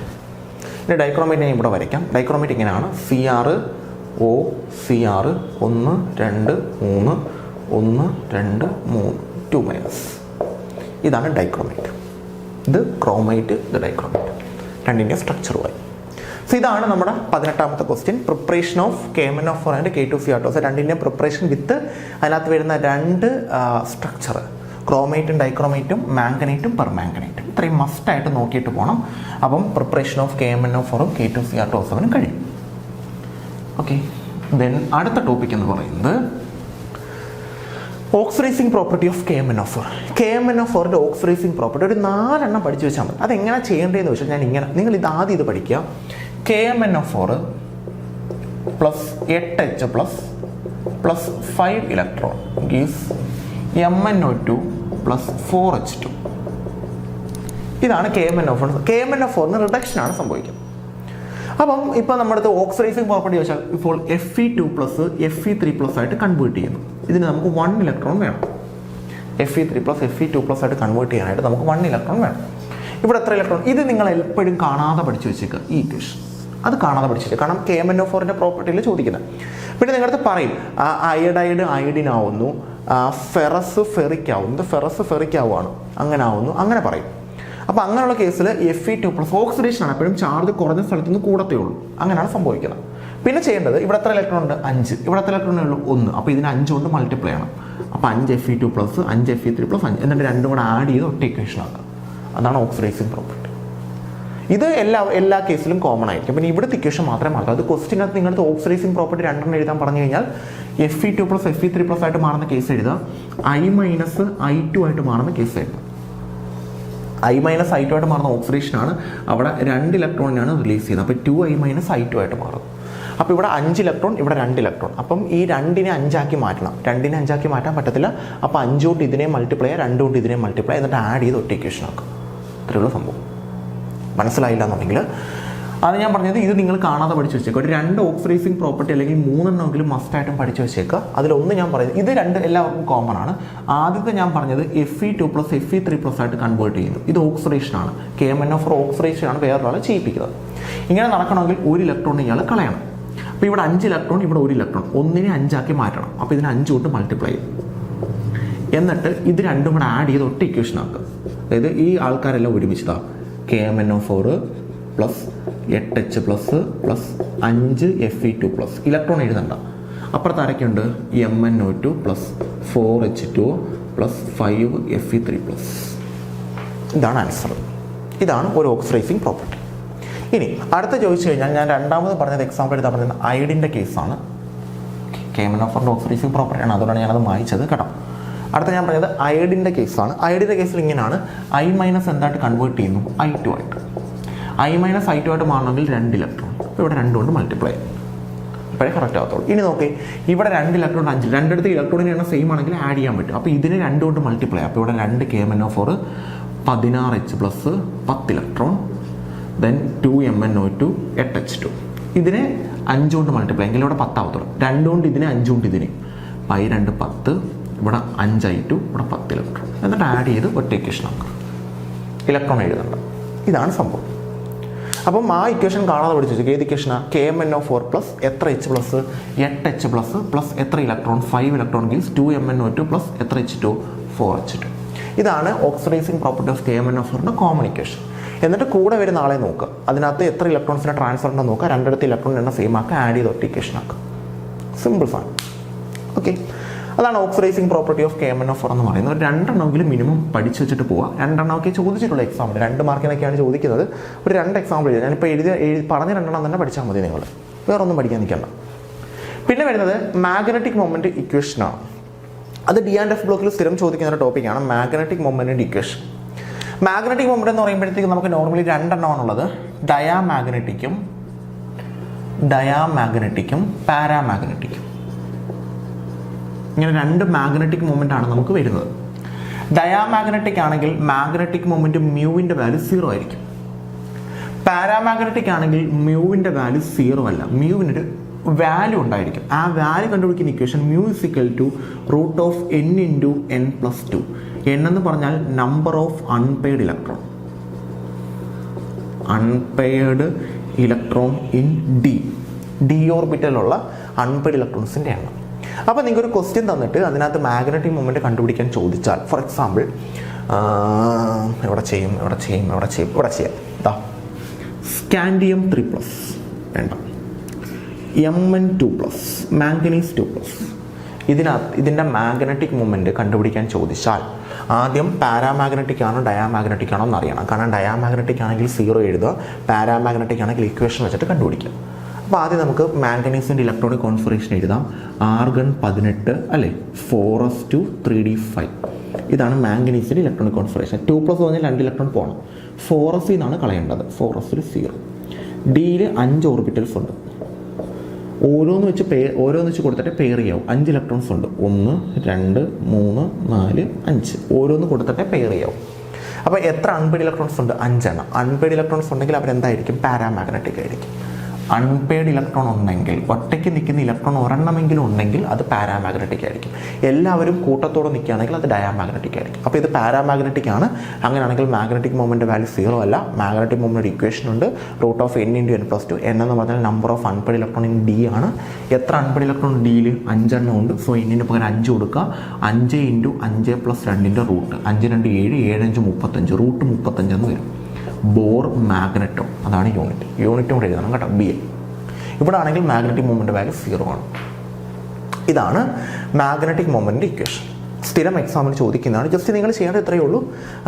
ആദ്യം തന്നിരിക്കുന്ന ആളെ നോക്കുക, അതിൻ്റെ ഇലക്ട്രോണിക് കോൺഫിഗറേഷൻ എഴുതാം, അതിൻ്റെ എത്ര ചാർജ് എന്നുള്ളത് കണ്ടുപിടിക്കുക, ചാർജ് കൊടുക്കുക, ചാർജ് കളയുക. അതിനുശേഷം എന്ന് പറയുന്നത് എത്ര ഇലക്ട്രോൺസ് ഡിയിൽ, അൺപെയ്ഡ് ഇലക്ട്രോൺസ് എത്ര എണ്ണം ഡിയിൽ വന്നിട്ടുണ്ടോ നോക്കുക, അത് കൊടുക്കുക. എന്നിട്ട് ഡിയിൽ എത്ര അൺപെയ്ഡ് ഇലക്ട്രോൺസ് ഉണ്ടോ നോക്കുക. എല്ലാവരും പെയറായിട്ട് നിൽക്കുകയാണെങ്കിൽ ഡയാമാഗ്നറ്റിക് ആണ്, മാഗ്നറ്റിക് മൊമെന്റ് വാല്യൂ 0 ആണ്. ഒരെണ്ണമെങ്കിൽ അൺപെയ്ഡ് ഇലക്ട്രോൺ ഉണ്ടെങ്കിൽ എന്തായിരിക്കും? മാഗ്നറ്റിക് മൊമെന്റ് വാല്യൂ 0 ആയിരിക്കത്തില്ല. ഇക്വേഷൻ ഉണ്ട്, √n × n+2, അത് കൊടുത്തിട്ട് ചെയ്യും. ഓക്കെ, അടുത്തിലോട്ട് പോകുന്നു. സോ മാഗ്നറ്റിക് മൊമെന്റും കഴിഞ്ഞു. ഓക്കെ, ഒന്ന് വായിച്ചോട്ടെ. മാഗ്നറ്റിക് മൊമെന്റും കഴിഞ്ഞിരിക്കുകയാണ്. ഇനി അടുത്തെന്ന് പറയുന്നത് properties of D and F block elements. D block എലമെന്റ്സിൻ്റെയും എഫ് ബ്ലോക്ക് എലമെന്റ്സിൻ്റെയും പ്രോപ്പർട്ടീസ്. അതിൽ ആദ്യം മനസ്സിലാക്കേണ്ടത് ഡി ബ്ലോക്ക് എലമെന്റ്സ് കാണിക്കുന്ന കോമൺ ഓക്സിഡേഷൻ സ്റ്റേറ്റ് +2 ആണ് അല്ലേ. എഫ് ബ്ലോക്ക് എലമെന്റ്സ് എന്ന് പറയുമ്പോൾ നമുക്ക് 2 എണ്ണം ഉണ്ട്. അത് ലാന്തനൈറ്റ്സും ഉണ്ട് അല്ലേ, ആക്ടിനൈറ്റ്സും ഉണ്ട്. ലാന്തനൈറ്റ്സും ആക്ടിനൈറ്റ്സും. ലാന്തനൈറ്റ്സ് കാണിക്കുന്ന +3 ആണ്, ആക്ടിനൈറ്റ്സ് കാണിക്കുന്നതും +3 ആണ്. അപ്പോൾ ഡി ബ്ലോക്ക് എലമെൻറ്റ്സ് കാണിക്കുന്ന കോമൺ ഓക്സിഡൈസ് സ്റ്റേറ്റ് +2, ബാക്കി 2 കാണിക്കുന്ന +3 ആണ്. ഇനി ഡി ബ്ലോക്ക് എലമെൻറ്റ്സിന് ഒരുപാട് പ്രോപ്പർട്ടീസ് ഉണ്ട്. ഒന്നാമത്തത് കാറ്റലിസ്റ്റ് ആയിട്ട് ആക്ട് ചെയ്യാൻ പറ്റും. എന്തുകൊണ്ടാണ് കാറ്റലിസ്റ്റ് ആയിട്ട് ആക്ട് ചെയ്യാൻ പറ്റുന്ന 2 റീസൺ കൊണ്ടാണ്. ഒന്ന് variable oxidation state, 2 large surface area. ഈ 2 റീസൺ കൊണ്ടാണ് അതിനെ കാറ്റലിസ്റ്റ് ആയിട്ട് യൂസ് ചെയ്യുന്നത്. 2 ഇവർക്ക് വേരിയബിൾ ഓക്സിഡേഷൻ സ്റ്റേറ്റ് കാണിക്കാൻ പറ്റുന്നതിൻ്റെ റീസൺ എന്ന് പറയുന്നത് NS-നും N-1D-ക്കും അപ്രോക്സിമേറ്റ് സെയിം എനർജിയാണ്. NS-നും N-1D-ക്കും അപ്രോക്സിമേറ്റ് സെയിം എനർജി ആയതുകൊണ്ടാണ് ഇവർക്ക് വേരിയബിൾ ഓക്സിഡേഷൻ സ്റ്റേറ്റ് കാണിക്കാൻ പറ്റുന്നത്. പിന്നെ ഈ ഡി ബ്ലോക്ക് എലമെൻറ്റ്സിന് എന്ത് കാണിക്കാൻ പറ്റും? കളർ കാണിക്കാൻ പറ്റും. അതിൻ്റെ റീസൺ ഏത് ട്രാൻസിഷനാണ്? DD ട്രാൻസിഷനാണ്. DD ട്രാൻസിഷൻ എന്ന് പറഞ്ഞാൽ ഡിയിൽ എന്തുണ്ടായിരിക്കണം? അൺപെയ്ഡ് ഇലക്ട്രോൺ ഉണ്ടായിരിക്കും. അൺപെയ്ഡ് ഇലക്ട്രോൺ ഉണ്ടെങ്കിൽ മാത്രമേ DD ട്രാൻസിഷൻ കാണിക്കാൻ പറ്റൂ, എങ്കിലേ കളർ കാണിക്കും. എല്ലാവരും പെയറായിട്ടിരിക്കുകയാണെങ്കിൽ കളറില്ല. പിന്നെ 4ാമത്തെ പ്രോപ്പർട്ടി എന്ന് പറഞ്ഞാൽ മാഗ്നറ്റിക് മൂവ്മെൻറ്റ്. അത് നമ്മൾ ഓൾറെഡി പറഞ്ഞു കഴിഞ്ഞാൽ പാരാമാഗ്നറ്റിക് എല്ലാവരും പെയറായിട്ടിരുന്നാൽ ഡയാമാഗ്നറ്റിക്, ഒറ്റയ്ക്ക് ആരെങ്കിലും ഉണ്ടെങ്കിൽ പാരാമാഗ്നറ്റിക്. എല്ലാവരും പെയറായിട്ടിരുന്നാൽ മാഗ്നറ്റിക് മൂവ്മെൻറ്റ് 0, ഒറ്റയ്ക്ക് ആരെങ്കിലും ഉണ്ടെങ്കിൽ magnetic movement value √(n)(n+2). Okay. പിന്നെ 5ാമത്തെ പ്രോപ്പർട്ടി എന്ന് പറഞ്ഞു കഴിഞ്ഞാൽ ഇവർ അലോയ്സ് കാണിക്കും. അലോയ്സ് കാണിക്കും, ഇൻ്റർസ്റ്റീഷ്യൽ കോമ്പൗണ്ട്സ് കാണിക്കും. പിന്നെ ഇവരുടെ ബോയിലിംഗ് പോയിന്റ്, മെൽറ്റിംഗ് പോയിന്റ്, പിന്നെ നമ്മുടെ അയണൈസേഷൻ അതൊക്കെ നോക്കി വെച്ചേക്കാം കേട്ടോ. ആരുടെയാ? ഡി ബ്ലോക്ക് എലമെൻറ്റ്സിൻ്റെ. പിന്നെ എഫ് ബ്ലോക്ക് എലമെൻറ്റ്സിൻ്റെ കേസിൽ ലാന്ത്രൈഡ്സും ആക്ടിനൈഡ്സും ആണ്. +3 ആണ്. ലാന്ത്രൈഡ്സിൻ്റെ കേസിൽ പ്രൊമിത്തിയം ഒഴികെ ബാക്കി എല്ലാവരും നോൺ റേഡിയോ ആക്റ്റീവാണ്. പ്രൊമിത്തിയം റേഡിയോ ആക്റ്റീവാണ്,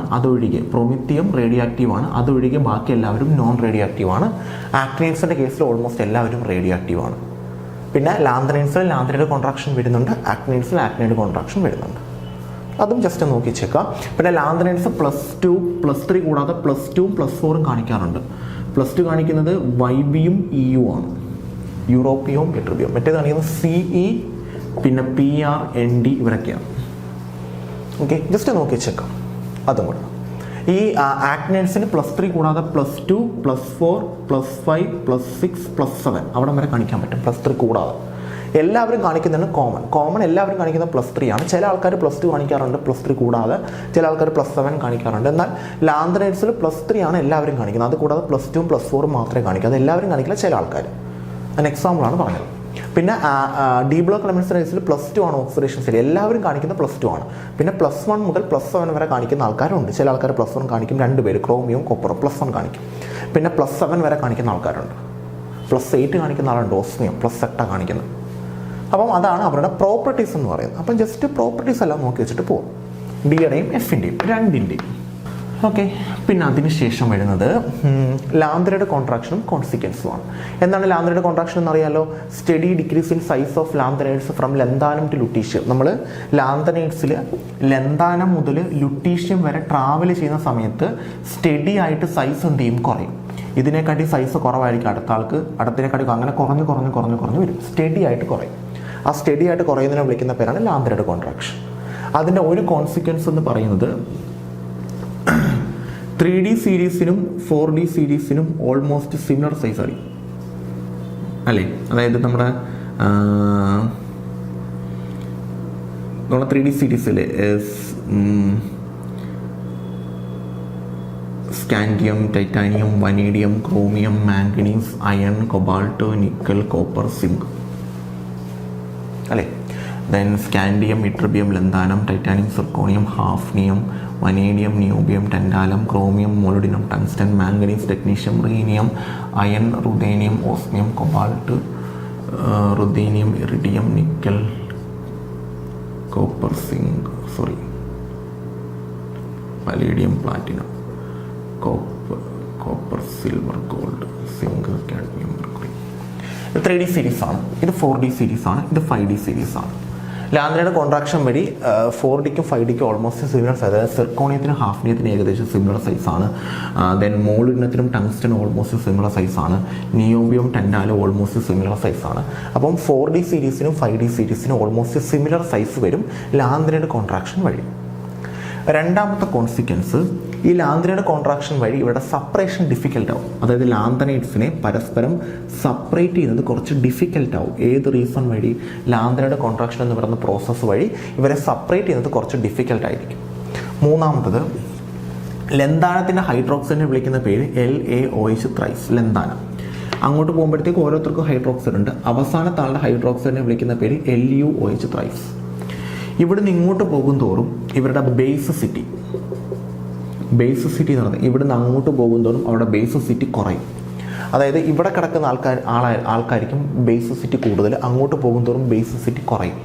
അതിന് റീസൺ, ബേസിക് ആകണമെങ്കിൽ ആരെ കളയണം? OHനെ കളയണം.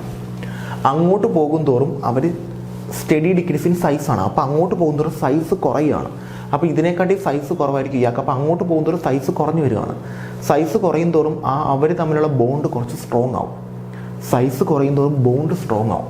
അപ്പോൾ ബോണ്ട് സ്ട്രോങ് ഇവിടാണ്. ബോണ്ട് സ്ട്രോങ് ആയി കഴിഞ്ഞാൽ ബോണ്ട് പൊട്ടിച്ച് OHന് പെട്ടെന്ന് പുറത്ത് വരാൻ പറ്റത്തില്ല. OH പുറത്ത് വന്നാൽ അതിനെ ബേസ് എന്ന് വിളിക്കാൻ പറ്റും. അപ്പോൾ ഇവിടെ കിടക്കുന്ന ആളുടെ സൈസ് കൂടുതലായതുകൊണ്ട് ഇയാളുടെ കയ്യിൽ നിന്ന് OH പെട്ടെന്ന് പുറത്ത് വരും. അപ്പം അങ്ങോട്ട് പോകും തോറും ലാന്ത്രയുടെ കോൺട്രാക്ഷൻ വഴി ബേസിസിറ്റി ഓഫ് ഹൈഡ്രോക്സൈഡ്സ് കുറയും. അപ്പം ലന്താനം ഹൈഡ്രോക്സൈഡ്സ് ആയിരിക്കും ഏറ്റവും basic, lutetium hydroxide less basic ആയിരിക്കും. ഇത് മൂന്നുമാണ് ലാന്ത്രയുടെ കോൺട്രാക്ഷൻ്റെ കോൺസിക്വൻസ്. അപ്പോൾ ലാന്ത്രയുടെ കോൺട്രാക്ഷൻ എന്താണെന്ന് വെച്ചാൽ steady decrease in size of lanthanides from lanthanum to lutetium. Lanthanum to lutetium travel ചെയ്യുന്ന സമയത്ത് സൈസ് സ്റ്റഡി ആയിട്ട് കുറയും. അതിനെ വിളിക്കുന്ന പേരാണ് ലാന്ത്രയുടെ കോൺട്രാക്ഷൻ. അതിൻ്റെ കോൺസിക്വൻസ് ഒന്ന് 4Dക്കും 5Dക്കും ഓൾമോസ്റ്റ് സിമിലർ സൈസ് വരും. സെപ്പറേഷൻ ഡിഫിക്കൽട്ട് ആവും ലാന്തനൈറ്റ്സിൻ്റെ. പിന്നെ അത് കണക്ക് ലന്താനം ടു ലുട്ടീഷ്യം ട്രാവൽ ചെയ്യുന്ന സമയത്ത് ഹൈഡ്രോക്സൈഡ്സിൻ്റെ ബേസിസിറ്റി കുറയും. ലന്താനത്തിൻ്റെ ഹൈഡ്രോക്സൈഡിൻ്റെ ബേസിസിറ്റി ആയിരിക്കും കൂടുതൽ, കാരണം അയാൾക്ക് പെട്ടെന്ന് കളയാൻ പറ്റും. സൈസ് കൂടുതലായതുകൊണ്ട് അങ്ങോട്ട് പോകുന്നൊരു സൈസ് കുറയുന്നുണ്ട്, പെട്ടെന്ന് കളയാൻ പറ്റത്തില്ല. ഇതാണ് ലാന്ത്രയുടെ കോൺട്രാക്ഷനും കോൺസിക്വൻസും. സ്ഥിരം ചോദിക്കുന്നതാണേ. ഓക്കെ, ദെൻ നെക്സ്റ്റ്, അപ്പം D&F ബ്ലോക്ക് എലമെൻറ്റ്സ് കഴിഞ്ഞു. അപ്പോൾ അത് മസ്റ്റായിട്ട് നോക്കി വെച്ചേക്കാട്ടോ, D&F ബ്ലോക്ക് എലമെൻറ്റ്സ്.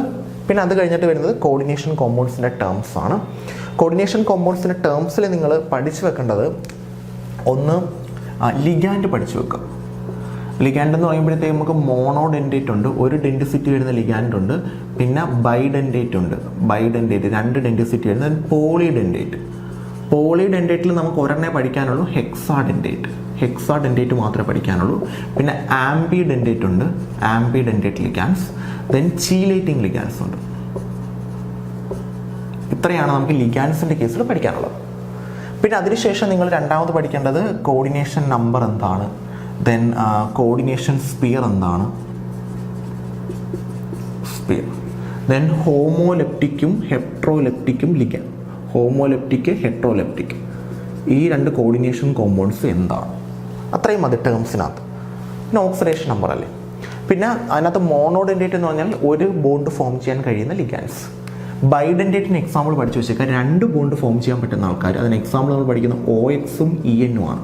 OX എന്ന് പറഞ്ഞാൽ ഓക്സലേറ്റ്, COO-, EN എന്ന് പറഞ്ഞാൽ എത്തിലീൻ ഡൈയമർ. ഓക്കെ, ഇവിടെ ബോണ്ട് ഫോം ചെയ്യുന്നത് രണ്ടും ഓക്സിജനാണ്, ഇവിടെ ബോണ്ട് ഫോം ചെയ്യുന്നത് രണ്ടും നൈട്രജനാണ്. ഓക്കെ, ദെൻ പോളിഡെൻഡേറ്റിൽ ഒരെണ്ണം പഠിക്കാനുള്ളൂ, ഹെക്സാഡെൻഡേറ്റ് ആണ്. അതിന് എക്സാമ്പിൾ EDT ആണ്. EDTയുടെ സ്ട്രക്ചർ നിങ്ങൾ പഠിച്ചു വെച്ചേക്കണം അല്ലേ. CH2 N CH2COO-, CH2COO-, ഇവിടെയും CH2COO-, ഇവിടെയും CH2COO-. ഇവിടെ ബോണ്ട് ഫോം ചെയ്യുന്നത് 2 നൈട്രജനും 4 ഓക്സിജനുമാണ്. മൊത്തം 6 ബോണ്ടാണ് ഫോം ചെയ്യുന്നത്. അത് പഠിച്ചു വെച്ചേക്കുക. ഹെക്സാഡെൻഡേറ്റിലേക്ക് ആൻഡ് ഒരെണ്ണേ പഠിക്കാനുള്ളൂ. പോളിഡെൻഡേറ്റിൽ നമുക്ക് ഒരെണ്ണേ പഠിക്കാനുള്ള ഹെക്സാഡെൻഡേറ്റ്. അതിന് എക്സാമ്പിളാണ് EDT. സ്ട്രക്ചർ പഠിച്ചു വെച്ചേക്കുക, ആരൊക്കെയാണ് ബോണ്ട് ഫോം ചെയ്യുന്നത് പഠിച്ചു വെച്ചേക്കുക. പിന്നെ ആംബിഡെൻഡേറ്റ് എന്ന് പറഞ്ഞാൽ 2 ഡോണർ ആറ്റംസ് ഉണ്ട്, പക്ഷേ ഒരു സമയം ഒരാൾക്ക് മാത്രമേ ബോണ്ട് ഫോം ചെയ്യാൻ പറ്റൂ. അതിനെ വിളിക്കുന്ന പേരാണ് ആംബിഡെൻഡേറ്റ്. ഓക്കെ, ഈ ബൈഡെൻഡേറ്റിൽ 2 പേർക്ക് ബോണ്ട് ഫോം ചെയ്യാൻ പറ്റും, ആ 2 പേരും ബോണ്ട് ഫോം ചെയ്യും, അതാണ് ബൈഡെൻഡേറ്റ്. ആംബിഡെൻഡേറ്റ് എന്ന് പറഞ്ഞാൽ 2 പേർക്ക് ബോണ്ട് ഫോം ചെയ്യാൻ പറ്റും, പക്ഷേ ഒരു സമയം ഒരാൾക്ക് ഫോം ചെയ്യാൻ പറ്റും, മറ്റേ ആൾ ഫോം ചെയ്യില്ല. ഈ ആംബിഡെൻഡേറ്റിന് എക്സാമ്പിൾ വരുന്നത് NO2- SCN- ആണ് ആംബിഡെൻഡേറ്റ്. പിന്നെ ചീലേറ്റിംഗ് ലിഗാൻ എന്ന് പറഞ്ഞു കഴിഞ്ഞാൽ സെൻട്രൽ മെറ്റലിന് ചുറ്റും സൈക്ലിക് സ്ട്രക്ചർ ഫോം ചെയ്യുന്ന ലിഗാൻസിനെ വിളിക്കുന്ന പേരാണ് ചീലേറ്റിംഗ് ലിഗാൻ. അതിന് എക്സാമ്പിൾ നമുക്ക് പഠിക്കാനുള്ളത് OXഉം ENഉം ആണ്. EDT ഇത് മൂന്നുമാണ് ചീലേറ്റിംഗ് ലിഗാൻ. ഇവരൊഴികെ ബാക്കി എന്ത് വന്നാലും അത് മോണോഡെൻഡേറ്റ് ആണെന്ന് പഠിച്ചു വെച്ചേക്കാം. അതാണ്. പിന്നെ CN coordination number. Coordination number എന്ന് പറഞ്ഞാൽ മെറ്റലിന് ചുറ്റും എത്ര ലിഗാൻഡ് ഉണ്ടോ അതിനെ വിളിക്കുന്ന പേരാണ് കോർഡിനേഷൻ നമ്പർ. പിന്നെ കോർഡിനേഷൻ സ്പിയർ, മെറ്റലും ലിഗാൻഡും കൂടെ സ്ക്വയർ ബ്രാക്കറ്റിൽ എഴുതുന്നതിനെ വിളിക്കുന്ന പേരാണ് കോർഡിനേഷൻ സ്പിയർ.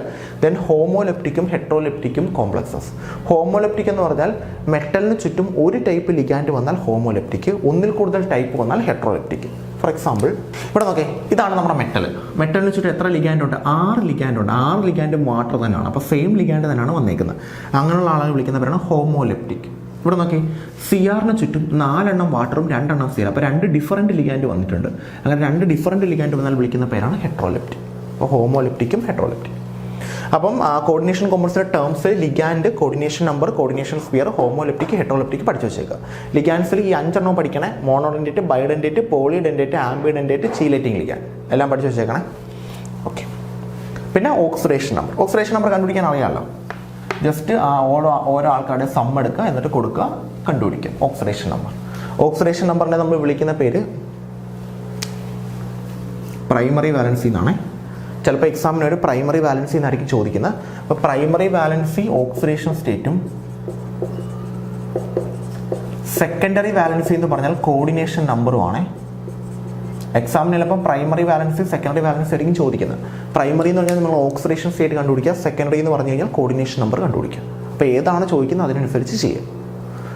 ഓക്കെ, അതാണ് പ്രൈമറി വാലൻസിയും സെക്കൻഡറി വാലൻസിയും കോർഡിനേഷൻ നമ്പറാണ്. ദെൻ അതിനുശേഷം നോമൻക്ലേച്ചർ ആൻഡ് ഐസോമർസ്. നോമൻക്ലേച്ചർ പറയുമ്പോഴത്തേക്ക് നിങ്ങൾ ലിഗാൻസിനെ ആദ്യം നെയിം ചെയ്യണം അല്ലേ, അത് എത്രയാണ്. അപ്പം ഫോർ എക്സാമ്പിൾ CrH2O 6 times 2+, മറ്റേത് എഴുതാം CrH2O 4 times Cl2+. ശരിയല്ലേ? ഇതിനകത്ത് 6H2 ഉണ്ട്. 6 ലിഗാൻഡ് വേണം ആദ്യം നെയിം ചെയ്യാൻ. ഹെക്സ, അക്വ, 6 എണ്ണം. H2 വിളിക്കുന്ന പേര് അക്വ എന്നാണ്. പിന്നെ ക്രോമിയത്തിൻ്റെ ബ്രാക്കറ്റിനകത്ത് അതിൻ്റെ ഓക്സിഡേഷൻ സ്റ്റേറ്റ് കണ്ടുപിടിച്ച് എഴുതുക, എന്നിട്ട് അയോൺ എന്ന് എഴുതുക, ചാർജ് ഉള്ളതുകൊണ്ട് അയോൺ. അത് തന്നെ ഇവിടെ. ഓക്കെ, 2 ലിഗാൻഡ് ഉണ്ട്. ഈ ലിഗാൻഡിൻ്റെ പേര് അക്വ, ഈ ലിഗാൻഡിൻ്റെ പേര് ക്ലോറോ. ആൽഫബറ്റിൽ ഫസ്റ്റ്? അക്വ ആണ്. എത്ര എണ്ണം? 4 എണ്ണം. So tetra aqua. പിന്നെ എത്ര ക്ലോറോ? ഡൈക്ലോറോ. ക്ലോറോന്നോ ക്ലോറിഡോന്നോ എഴുതാം കേട്ടോ, ക്ലോറോ. പിന്നെ ക്രോമിയം. ബ്രാക്കറ്റിനകത്ത് അതിൻ്റെ ഓക്സിഡേഷൻ സ്റ്റേറ്റ് എഴുതാം, ബ്രാക്കറ്റിന് പുറത്ത് അയോൺ എന്ന് എഴുതാം. കഴിഞ്ഞു.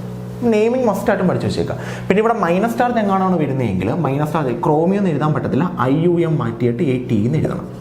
ക്രോമേറ്റ്. നെഗറ്റീവ് ചാർജ് വരുന്ന ആളാണെങ്കിൽ AT ചേർത്ത് എഴുതണം. ഇത്രയേ ഉള്ളൂ വ്യത്യാസം. പിന്നെ ഐസോമർസം മസ്റ്റാണ്, നെയിമിങ് മസ്റ്റാണ്. പിന്നെ ഐസോമർസം എന്ന് പറയുമ്പോഴത്തേക്ക് നിങ്ങൾ ഐസോമർസം മസ്റ്റായിട്ടും പഠിച്ചു വെച്ചേക്കണം. ഐസോമർസത്തിൽ സ്ട്രക്ചറിൽ ലിങ്കേജ്, അയണൈസേഷൻ, കോർഡിനേഷൻ, പൊസിഷൻ, ഇത്രയും പഠിച്ചു വെച്ചേക്കാം. അതുകൂടാതെ നമുക്ക് ഐസോമർസം നമ്മൾ 2ആയിട്ട് ക്ലാസിഫൈ ചെയ്യുന്നുണ്ട്. ഐസോമർസം ഓക്കെ, ഒന്നാമത്തിനെ വിളിക്കുന്ന പേര് സ്ട്രക്ചറലാണ്, രണ്ടാമത്തത് സ്റ്റീരിയോ ആണ്. സ്ട്രക്ചറിൽ നമുക്ക് 4 എണ്ണം പഠിക്കാനുണ്ട്. ഒന്ന് അയണൈസേഷൻ, മസ്റ്റായിട്ടും പഠിച്ചു വെച്ചേക്കണം. അയണൈസ് ചെയ്യുന്ന ആൾക്കാർ ഡിഫറൻറ്റ്. രണ്ടാമത്തത് ലിങ്ക് ചെയ്യുന്ന ആൾക്കാർ ഡിഫറൻറ്റ്, അത് ആംബിഡെൻറ്റ് ലിഗാൻസ് മാത്രമേ കാണിക്കൂ. മൂന്നാമത്തത് സോൾവേറ്റ് ആകുമ്പോൾ വാട്ടർ മോളിക്യൂൾ കോർഡിനേഷൻ സ്പിയറിനകത്ത് പുറത്ത് എക്സ്ചേഞ്ച് ചെയ്യുന്നു. നാലാമത്തത് കോർഡിനേഷൻ എന്ന് പറയുമ്പോൾ 2 കോർഡിനേഷൻ സ്പിയർ വരുന്നതാണ് കോർഡിനേഷൻ. സ്റ്റീരിയോ ഐസോമർസം 2 എണ്ണം ഉണ്ട്. ഓക്കെ, ജോമെട്രിക്കലും ഒപ്റ്റിക്കലും. ഈ ജോമെട്രിക്കലിനകത്ത് നിങ്ങൾ മസ്റ്റായിട്ടും പഠിച്ചു വെക്കേണ്ടത്, നമുക്ക് സിസും ട്രാൻസും ആണ് ജോമെട്രിക്കലിനകത്ത് വരുന്നത്. ഓക്കെ, ഇതിനകത്ത് പഠിച്ചു വെക്കേണ്ടത് കോർഡിനേഷൻ നമ്പർ 4 വരുന്നതുകൊണ്ട് കോർഡിനേഷൻ നമ്പർ 6 വരുന്നതുകൊണ്ട്. കോർഡിനേഷൻ നമ്പർ 4 വരുന്നതിനകത്ത് നിങ്ങൾ പഠിച്ചു വെക്കേണ്ടത് 4 എണ്ണം വരുന്നത് PT NH3 2 Cl2. ഇത് സ്ഥിരം നമുക്ക് എക്സാമിന് ചോദിക്കുന്നത്. ഇതിൻ്റെ സിസും ട്രാൻസും വരയ്ക്കാനായിട്ട് സിമ്പിളാണ്. PT, ഇവിടെ ഒരു NH3 കൊടുക്കുക, ഇവിടെ ഒരു NH3 കൊടുക്കുക, ഇവിടെ ഒരു Cl കൊടുക്കുക, ഇവിടെ ഒരു Cl കൊടുക്കുക. ഇത് സിസ്. ഇനി NH3 ഇവിടെ കൊടുത്ത് Cl ഇവിടെ കൊടുത്താൽ ട്രാൻസ് ആണ്. PT NH3, ഇവിടെ NH3 കൊടുക്കുക, ഓപ്പോസിറ്റ് കൊടുക്കുക, ഇവിടെ Cl. ഇത് ട്രാൻസ്. ഇത് 2 നമുക്ക് എക്സാമിന് സ്ഥിരം ചോദിക്കുന്നത്. PT NH3 2 Cl2 സ്ഥിരം എക്സാമിന് ചോദിക്കുന്നത്. ഓക്കെ, അത് മസ്റ്റായിട്ടും പഠിച്ചു. Coordination number 4. കോർഡിനേഷൻ നമ്പർ 6 നമുക്ക് 3 എണ്ണം ചോദിക്കും. സിസും ട്രാൻസും വരയ്ക്കാൻ 3 എണ്ണം ചോദിക്കാറുണ്ട്. ഞാൻ കാണിച്ചു തരാം. കോർഡിനേഷൻ നമ്പർ 6 കോർഡിനേഷൻ നമ്പർ 6 നമുക്ക് ഒന്ന് ചോദിക്കുന്നത് CrEn ത്രൈസ് ആണ്. ഇത് സ്ഥിരം ചോദിക്കുന്നത് കേട്ടോ. E N tris. സ്ഥിരം ചോദിക്കുന്നത്. CR പകരം വേറെ മെറ്റലും ആകാം, പക്ഷേ ഇ എൻ ട്രൈസ് ആയിരിക്കും ചോദിക്കുന്നത്. E N tris. പിന്നെ CrH2O4 ടൈംസ് Cl2, ഇതും ചോദിക്കാറുണ്ട്. 4 times Cl2. E N twice Cl2 ആണ്. ഇ എൻ ട്വൈസ് Cl2 ഇത്. പിന്നെ CrH2O4 ടൈംസ് Cl2. പിന്നെ ആണ് ചോദിക്കാറുള്ളത് CrH2O3 Cl3, 3 വീതം വരുന്നത്. 3 വീതം വരുന്നത്. ഇത് 3 ചോദിക്കുന്നത്. അപ്പോൾ ഇതിൻ്റെ 3ൻ്റെയും സിസും ട്രാൻസും വരയ്ക്കാൻ പഠിച്ചിരിക്കും. ഇതിൻ്റെ സിസും ട്രാൻസും വരയ്ക്കുന്നത് ഇങ്ങനെയാണ്.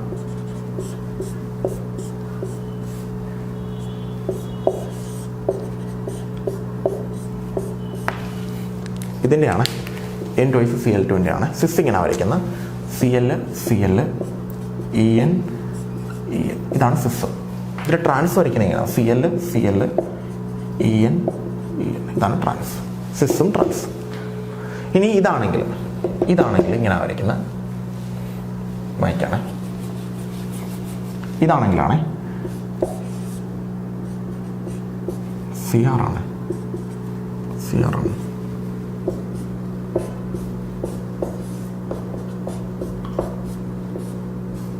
ഇത് വരയ്ക്കുന്നത് Cl H2O ഇത് ട്രാൻസ്, ഇത് സിസ് ആണ്. ഇവിടെ Cl H2O ഇത് സിസും ട്രാൻസ്. പിന്നെ ഒരു കാര്യം നിങ്ങൾ ശ്രദ്ധിക്കേണ്ടത്, ഇങ്ങനെ തന്നെ തരണമെന്നില്ല. അപ്പോൾ നിങ്ങൾ ഇങ്ങനെ പഠിച്ചു വെച്ചാൽ മതി. MA4B2 ഇതിൻ്റെയാണ് ഇത്.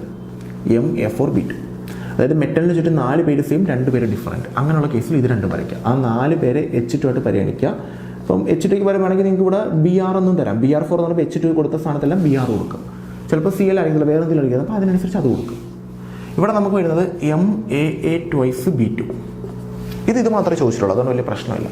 പിന്നെ ഇതെന്ന് പറയുമ്പോൾ മെറ്റലിന് ചുറ്റും 3 പേര് സെയിം, അടുത്ത 3 പേര് ഡിഫറൻറ്റ്.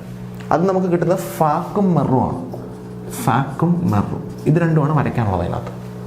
ഫാക്ക് എന്ന് പറയുമ്പോഴത്തേക്ക് H2യുടെ ഓപ്പോസിറ്റ് തന്നെ Cl3 വരയ്ക്കാം. മെറെന്ന് പറയുമ്പോൾ ഒരിടത്ത് സെയിം ആക്കി വരയ്ക്കാം, ബാക്കിയെല്ലാം ഡിഫറൻറ്റ് വരയ്ക്കാം. ഇങ്ങനെ ഫാക്ക് ആകുമ്പോൾ ഇങ്ങനെ CR, മെറാകുമ്പോൾ ഇങ്ങനെ CR.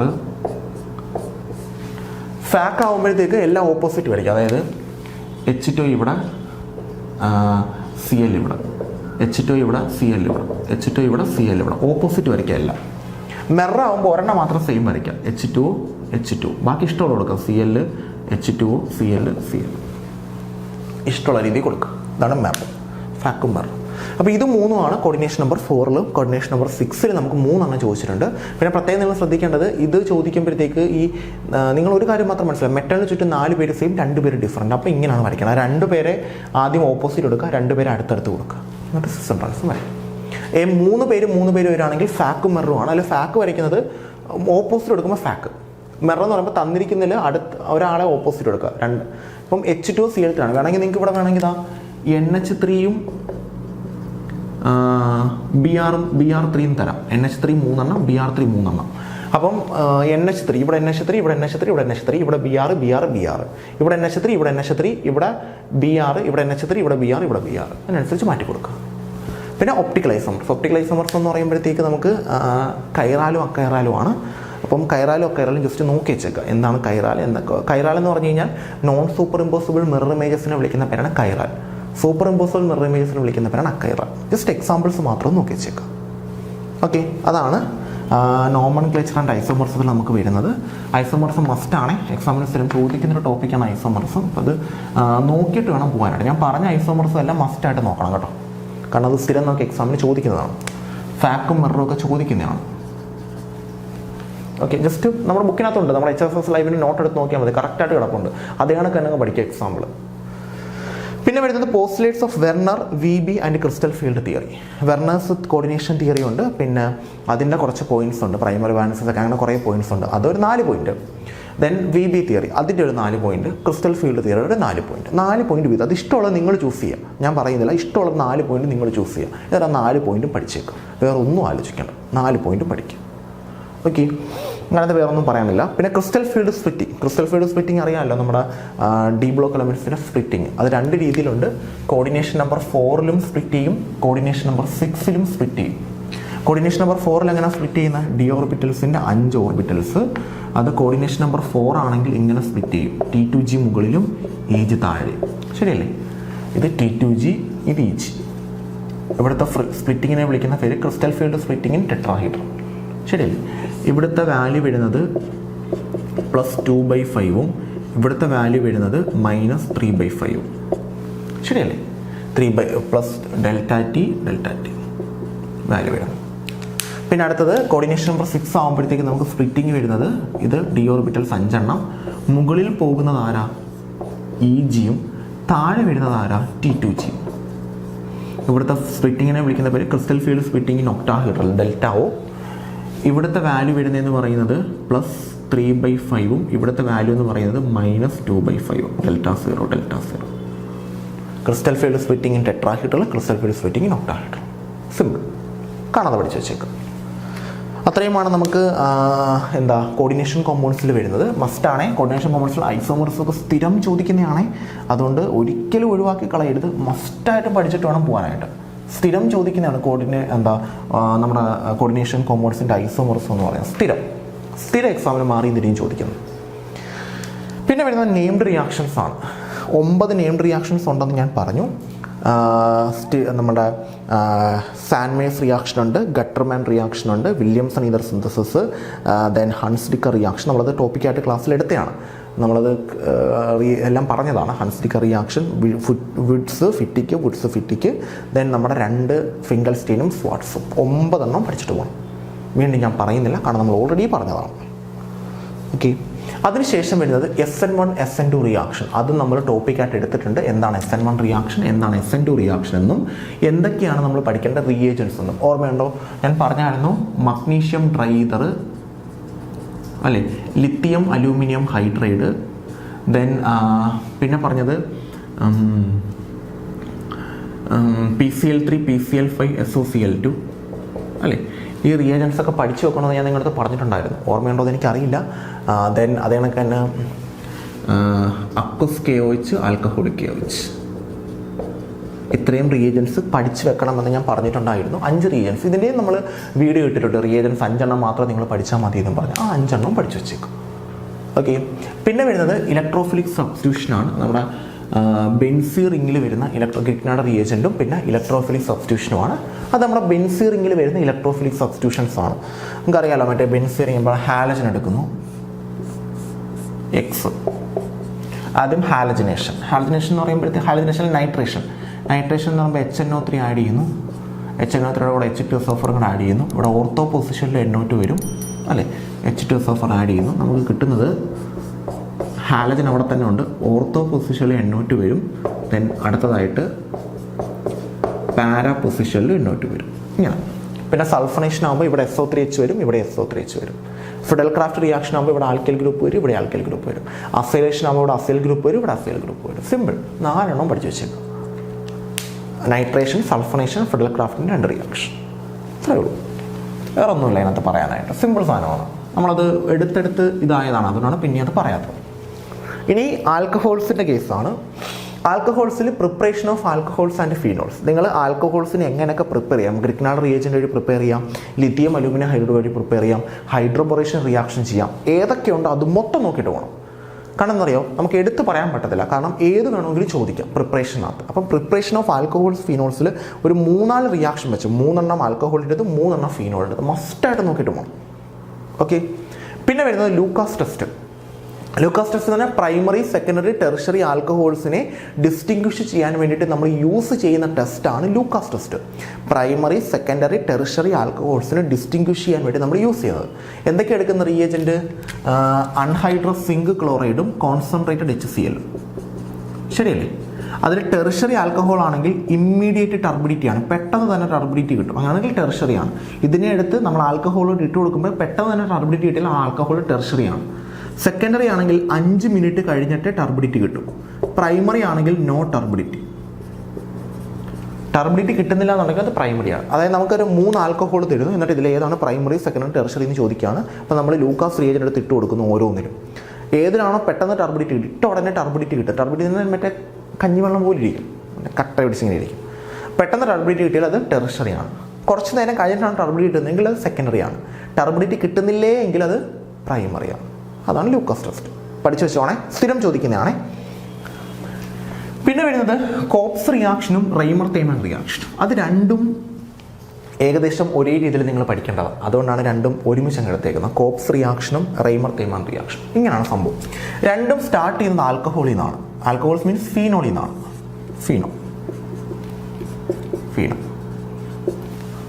ഫീനോൾ എടുത്തിട്ട് ഇതിനകത്തോട്ട്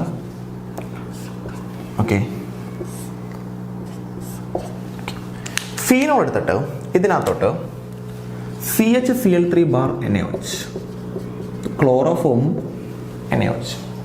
ഇവിടെ നമ്മൾ എടുക്കുന്നത് NaOHും CO2 കാർബൺ ഡൈ ഓക്സൈഡ്. നമുക്ക് കിട്ടുന്നത്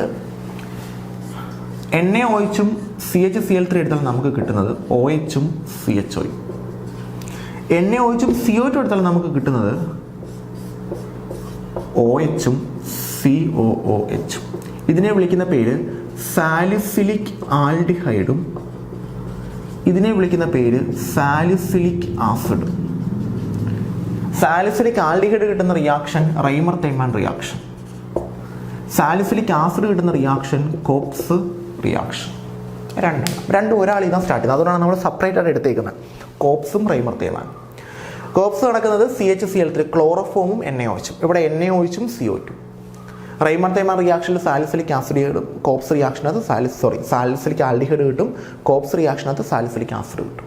റൈമർ തേമാനും കോപ്സും സിമ്പിൾ രണ്ട് ഫീനോളിൽ നിന്നാണ് സ്റ്റാർട്ട് ചെയ്യുന്നത്. എടുക്കുന്ന റിയേജൻറ്റ് മറന്നു പോകരുത്. പിന്നെ വരുന്നത് നമ്മുടെ ഇലക്ട്രോഫിലിക് റിയാക്ഷൻസ് ആണ്. അത് ഇമ്പോർട്ടൻ്റ് ആണ് കേട്ടോ. ഇലക്ട്രോഫിലിക് റിയാക്ഷൻസ് അത് നമുക്ക് സ്ഥിര എക്സാമിന് ചോദിക്കുന്നത്. അതായത് ഫീനോളിൻ്റെ ആണ് പഠിക്കാനുള്ളത് കേട്ടോ.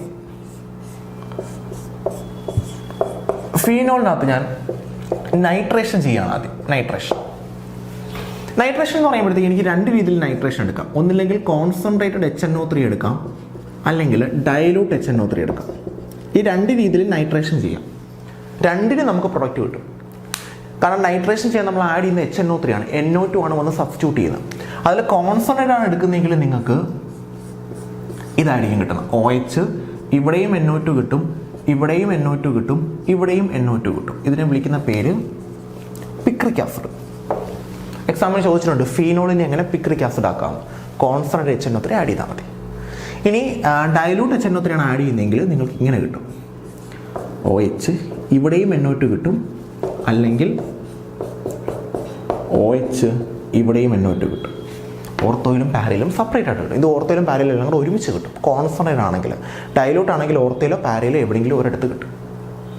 ഇനി അടുത്തത് ഇതേ ഫീനോളിനെ തന്നെ എടുക്കുന്നു. കോൺട്രവേഴ്സി വരുന്ന രണ്ടെണ്ണേ പറയുന്നോളെ. ഇതേ ഫീനോളിനെ തന്നെ എടുക്കുന്നു. എന്നിട്ട് ആദ്യം ബ്രോമിൻ ആഡ് ചെയ്യുന്നു. In presence of FeX3 bromine add ചെയ്യുന്നു. നമുക്ക് കിട്ടുന്നത് OHൻ്റെ ഓർത്തോ പൊസിഷനിൽ ബ്രോമിൻ വരും, അല്ലെങ്കിൽ OHൻ്റെ പാരാ പൊസിഷനിൽ ബ്രോമിൻ വരും, ഓർത്തയിലോ പാരയിലോ.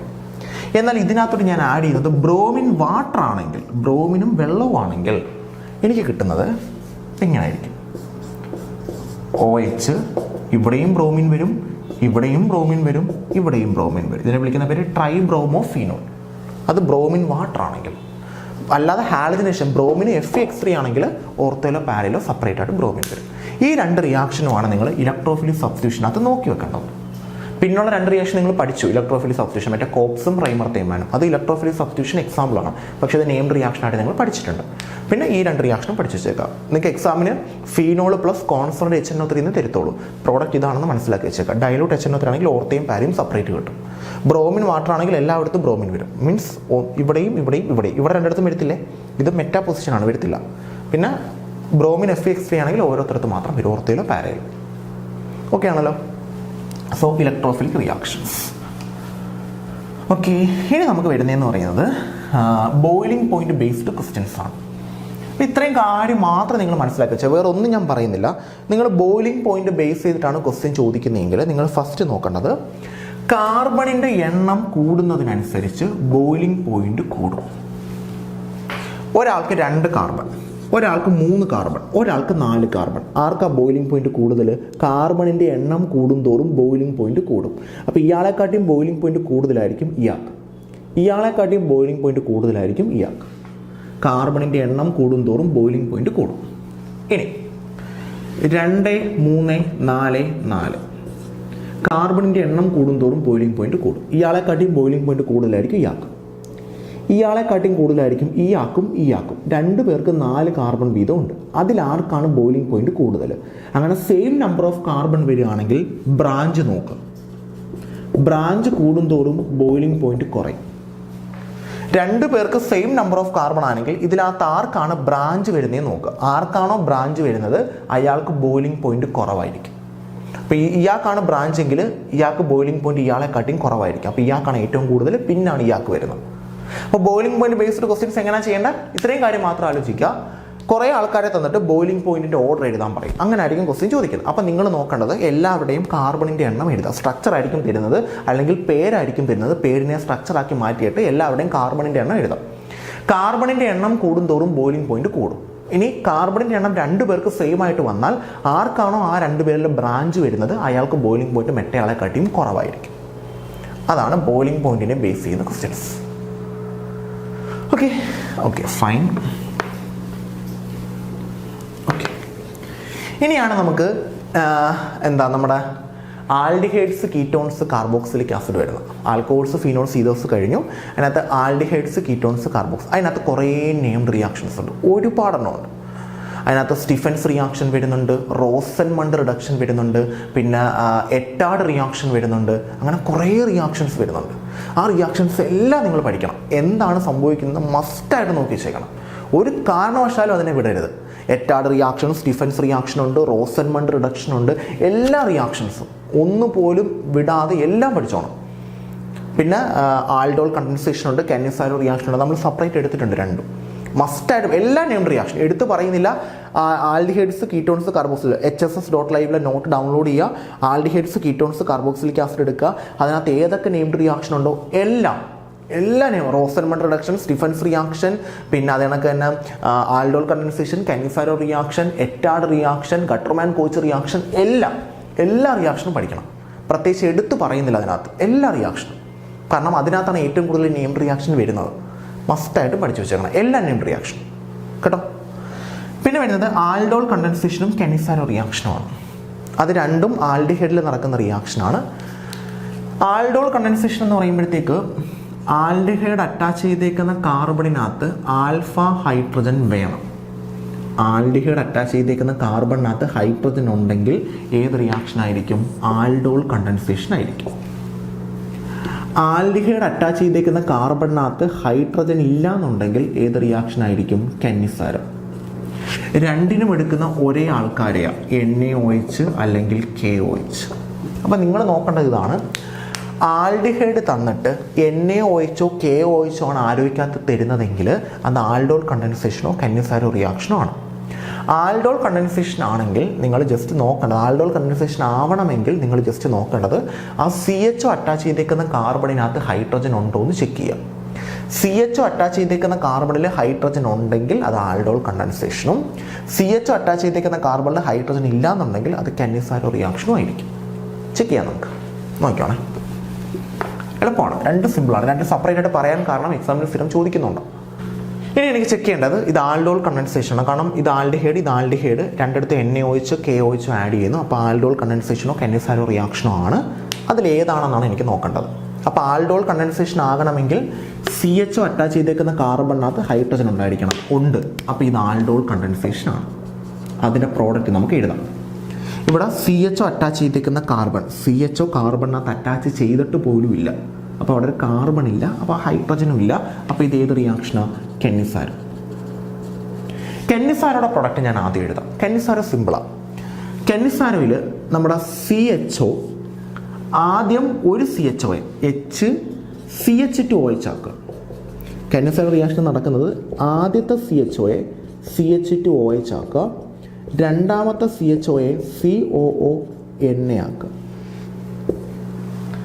അതായത് ഇവിടെ നമ്മൾ 2 എണ്ണം എടുക്കും, ഇവിടെയും നമ്മൾ 2 എണ്ണം എടുക്കും. രണ്ടിടത്ത് നമ്മൾ ഓരോന്ന് വീതമാണ് എടുക്കുന്നതെങ്കിൽ 2 എണ്ണമാണ് ഒരു സമയം റിയാക്ട് ചെയ്യുന്നത്.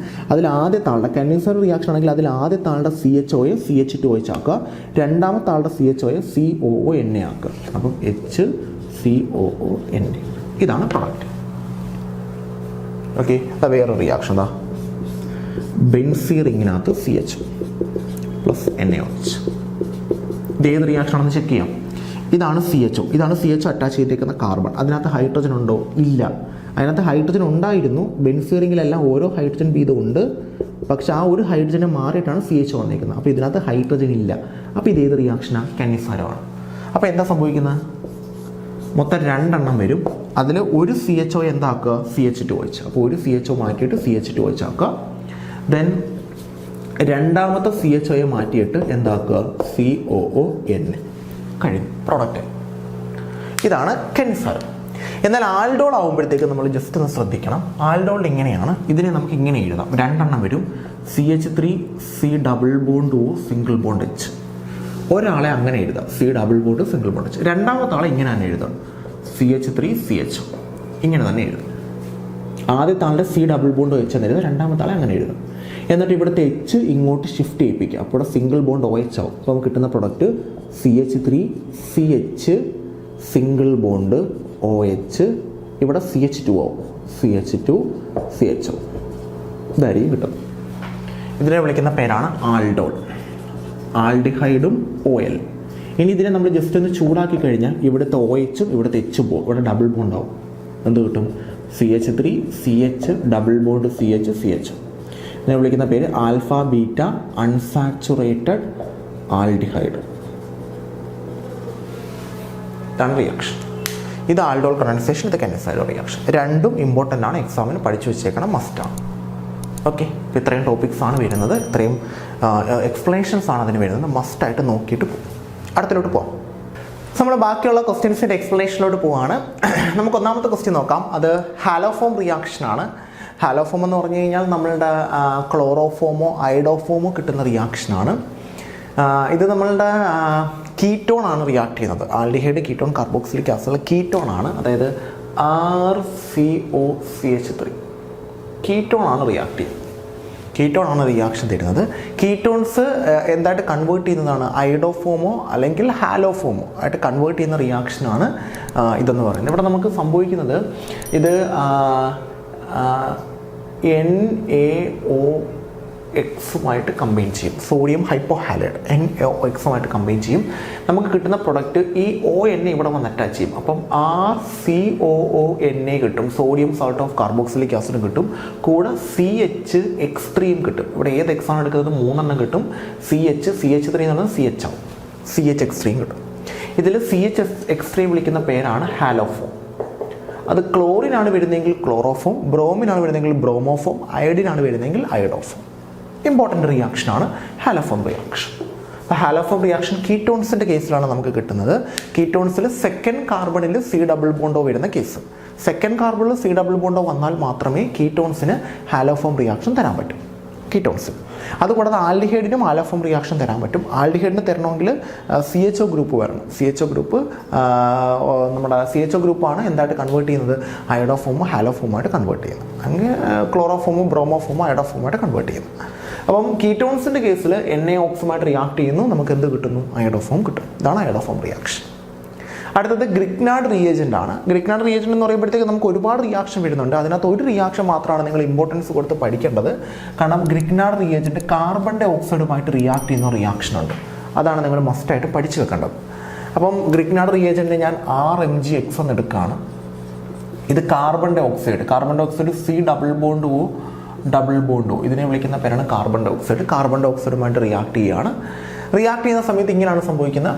കാർബണും ഓക്സിജനും തമ്മിൽ ഇലക്ട്രോ നെഗറ്റിവിറ്റി ഡിഫറൻസ് ഉണ്ട്. പക്ഷേ അത് ക്യാൻസലായി പോകും. ഇലക്ട്രോ നെഗറ്റീവ് ഡിഫറൻസ് ഉണ്ട്. അപ്പോൾ ഓക്സിജനൊരു പാർഷ്യൽ നെഗറ്റീവും ഇതിനൊരു പാർഷ്യൽ പോസിറ്റീവും കിട്ടും. ഇവിടെ Rന് മൈനസ് ചാർജും MgXന് പ്ലസ് ചാർജുമാണ്. അപ്പോൾ R വന്ന് ഇവിടെ അറ്റാച്ച് ചെയ്യും, ഈ കാർബണിൽ അറ്റാച്ച് ചെയ്യും. MgX വന്ന് ഇവിടെ അറ്റാച്ച് ചെയ്യും. നമുക്ക് എന്ത് കിട്ടുമെന്ന് നോക്കാം. നമുക്ക് കിട്ടുന്ന പ്രൊഡക്റ്റ് C ഒരു ഡബിൾ ബോണ്ടോ അങ്ങനെ തന്നെയുണ്ട്, അതിന് മാറ്റമില്ല. ഞാൻ മുകളിലോട്ട് എഴുതിയേക്കാണ്. ഈ കാർബണിൽ R വരും, ഈ കാർബണിൽ R വന്ന് അറ്റാച്ച് ചെയ്യും. പിന്നെ വേറെ ഒരു O ഉണ്ട്. O double bond single bond ആകും, കാരണം MgX വന്ന് അറ്റാച്ച് ചെയ്യും. MgX ഇനി നമ്മൾ ഇതിനകത്ത് വാട്ടർ ആഡ് ചെയ്ത് കഴിഞ്ഞാൽ ഇങ്ങനെ ബ്രേക്ക് ചെയ്യും. ഇവിടെ എച്ച് വരും, ഇവിടെ OH വരും. അപ്പോൾ എന്ത് കിട്ടും? RCOOH വരും, MgXOH വരും. ഇതാണ് റിയാക്ഷൻ. ഇത് കാർബൺ ഡൈ ഓക്സൈഡിൽ നിന്ന് കാർബോക്സിലിക് ആസിഡിനെ പ്രിപ്പയർ ചെയ്യുന്ന റിയാക്ഷനാണ്. ഇതാണ് ഗ്രിഗ്നാർഡ് റിയേജൻ്റ് കേസിൽ നിങ്ങൾ കുറച്ചും കൂടി ഇമ്പോർട്ടൻസ് കൊടുത്ത് പഠിക്കേണ്ടത്. കാരണം ഗ്രിഗ്നാർഡ് റിയേജൻറ്റിൽ കാർബൺ ഡൈ ഓക്സൈഡും ഗ്രിഗ്നാർഡ് റിയേജൻറ്റും തമ്മിൽ റിയാക്ട് ചെയ്യുന്ന റിയാക്ഷനാണ് കൂടുതലായിട്ടും ചോദിക്കുന്നത്. അപ്പം ഗ്രിഗ്നാർഡ് റിയേജൻറ്റ് RMgX അത് carbon dioxide C double bond O ആയിട്ട് റിയാക്ട് ചെയ്യുന്നു. Rന് നെഗറ്റീവ് ചാർജ് ആണ്, അത് വന്ന് കാർബൺ അറ്റാച്ച് ചെയ്യുന്നു. MgX വന്ന് ഓയിൽ അറ്റാച്ച് ചെയ്യുന്നു. C double bond O MgX വരും. ദെൻ വാട്ടർ ആഡ് ചെയ്യുന്നു, HOHും ഓയുടെ കൂടെ H വരും, MgXൻ്റെ കൂടെ OH വരും. ഗ്രിഗ്നാർഡ് റിയേജൻറ്റ് ഇത് ഇമ്പോർട്ടൻ്റ് ആണ്, എക്സാമിന് സ്ഥിരം ചോദിക്കുന്നതാണ്. ഓക്കെ, ഇനി ഹൈഡ്രോ കാർബൺ എന്തായിട്ട് കൺവേർട്ട് ചെയ്യുന്നു? ആസിഡായിട്ട് കൺവേർട്ട് ചെയ്യുന്നു. അപ്പോൾ ഹൈഡ്രോ കാർബണെ ആസിഡായിട്ട് കൺവേർട്ട് ചെയ്യുന്ന എല്ലാ റിയാക്ഷൻസും നിങ്ങൾ നോക്കി വെച്ചേക്കണം. അതായത് ഇപ്പം ബെൻസീൻ്റെ മുകളിൽ ഏതെങ്കിലും ഒരു ഹൈഡ്രോ കാർബൺ വരികയാണ്, ഫോർ എക്സാമ്പിൾ R.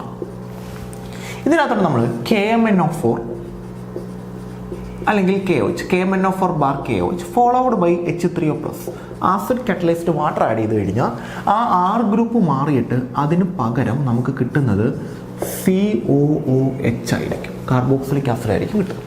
ഇതാണ് reduction of hydrocarbon to carboxylic acid. ഹൈഡ്രോ കാർബണെ കാർബോക്സിലിക് ആസിഡായിട്ട് കൺവേർട്ട് ചെയ്യും.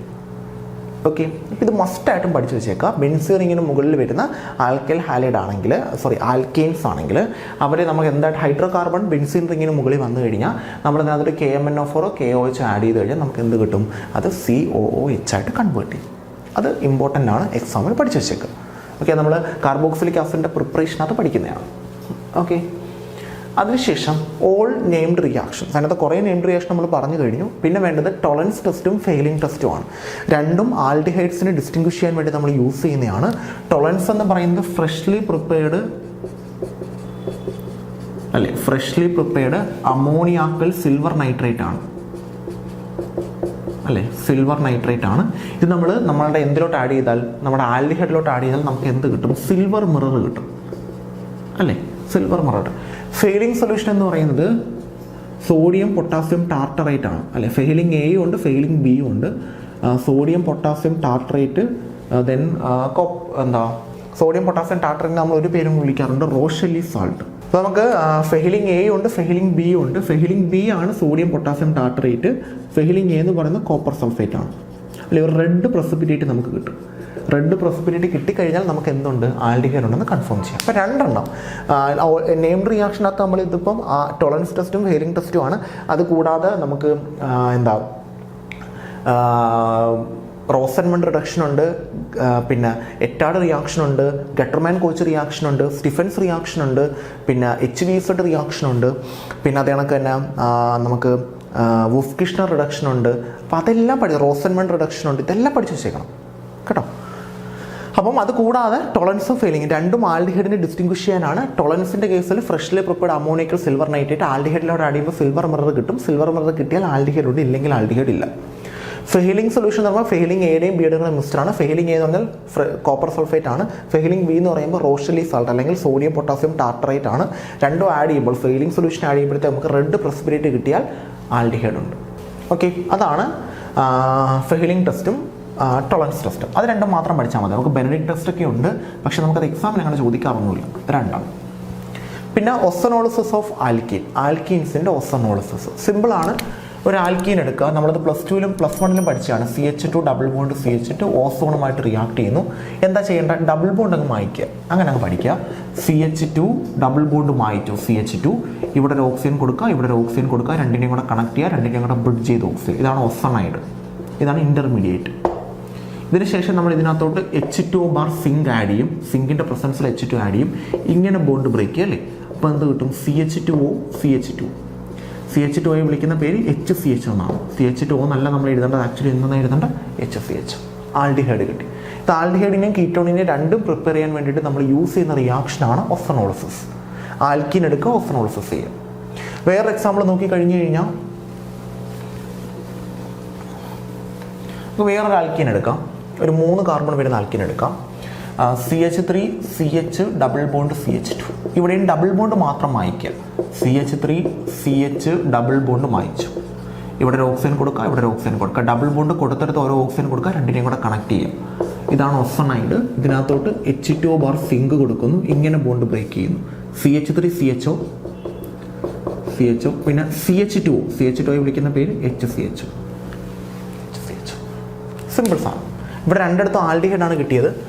പിന്നെ നിങ്ങളൊരു കാര്യം ശ്രദ്ധിക്കേണ്ടത്, നിങ്ങൾക്ക് CH3 ഡബിൾ ബോണ്ട് CH2, അതായത് ഡബിൾ ബോണ്ട് ഫോം ചെയ്തേക്കുന്ന കാർബണിനകത്ത് ബ്രാഞ്ച് വല്ലതും വന്നാൽ നിങ്ങൾക്ക് ആ സൈഡ് കീറ്റോൺ ആയിട്ട് മാറും. ഓക്കെ, ഇവിടെ നോക്കുക, ഡബിൾ ബോണ്ട് ഫോം ചെയ്തേക്കുന്ന കാർബൺ ഇവിടെ ബ്രാഞ്ച് ഇല്ല, ഇവിടെ ഒരു ബ്രാഞ്ച് ഉണ്ട്. അപ്പോൾ ഈ സൈഡ് കീറ്റോൺ ആവും, ഈ സൈഡ് ആൽഡിഹൈഡ് ആവും. നോക്കാം നമുക്ക്. Double bond മായ്ക്കാം. CH3 സിക്കകത്ത് ഒരു CH3 ഉണ്ട്, ഞാൻ ഇങ്ങോട്ട് വരയ്ക്കുകയാണ്. ഡബിൾ ബോണ്ട് മായിച്ചു CH2, ഇവിടെ ഒരു ഓക്സിജൻ, ഇവിടെ ഒരു ഓക്സിജൻ, രണ്ടിനെയും കൂടെ കണക്ട് ചെയ്യുക, ബ്രിഡ്ജ് ചെയ്തൊരു ഓക്സിജൻ ഇങ്ങനെ കട്ട് ചെയ്യുന്നു. എന്ത് കിട്ടും? CH3 CO CH3 അല്ലേ? CH3 CO CH3, അതായത് ഈ പോർഷൻ കീറ്റോണായി, ഈ പോർഷൻ CH2 എന്ന് പറഞ്ഞാൽ ആരാ? HCHO. സിമ്പിൾ സാധനം. ഇതാണ് ഓസോണോളിസിസ് ഓഫ് ആൽക്കൈൻ. സിമ്പിളാണ്, പഠിച്ചു വെച്ചോണേ. പിന്നെ വരുന്നത് ഇലക്ട്രോഫിലിക് റിയാക്ഷനാണ്. രണ്ട് റിയാക്ഷൻ നമുക്ക് പഠിക്കാനുള്ളൂ. അത് ആസിഡിൻ്റെ രണ്ട് റിയാക്ഷനാണ്. ഒന്നാമത്തേന്ന് പറയുന്നത് കാർബോക്സിലിക് ആസിഡ് എടുക്കുന്നു, അതിനകത്ത് നൈട്രേഷൻ ചെയ്യുന്നു. നൈട്രേഷൻ എന്ന് പറഞ്ഞാൽ ആരാ? HNO3 ആഡ് ചെയ്യുന്നു. നമുക്ക് കിട്ടുന്നത് കാർബോക്സിലിക് ആസിഡിൻ്റെ ഓർത്തോ പൊസിഷനിലും NO2 വരും, കാർബോക്സിലിക് ആസിഡിൻ്റെ ഏത് പൊസിഷനിലും പാരാ പൊസിഷനിലും ആര് വരും? NO2 വരും. ഇതാണ് ഒരു റിയാക്ഷൻ. ഇനി കാർബോക്സിലിക് ആസിഡ് എടുത്തോട്ട് ഇതിനകത്തോട്ട് H2SO4 ആഡ് ചെയ്യുന്നു. അപ്പം SO3H ഓർത്തോ പൊസിഷനിലും വരും, SO3H പാരാ പൊസിഷനിലും വരും. ഇതാണ് രണ്ട് ഇലക്ട്രോഫിലിക് സബ്സ്റ്റിറ്റ്യൂഷൻ. ഈ രണ്ടെണ്ണേ പഠിക്കാനുള്ളൂ കാർബോക്സിലിക് ആസിഡിൻ്റെ കേസിൽ. ഓക്കെ, സിമ്പിൾ സാധനം. ഓക്കെ, ദെൻ അടുത്തത് പ്രിപ്പറേഷൻ ഓഫ് അമീൻസ് ആണ്. അമീൻസിനൊരു 3-4 പ്രിപ്പറേഷൻ ഉണ്ട്.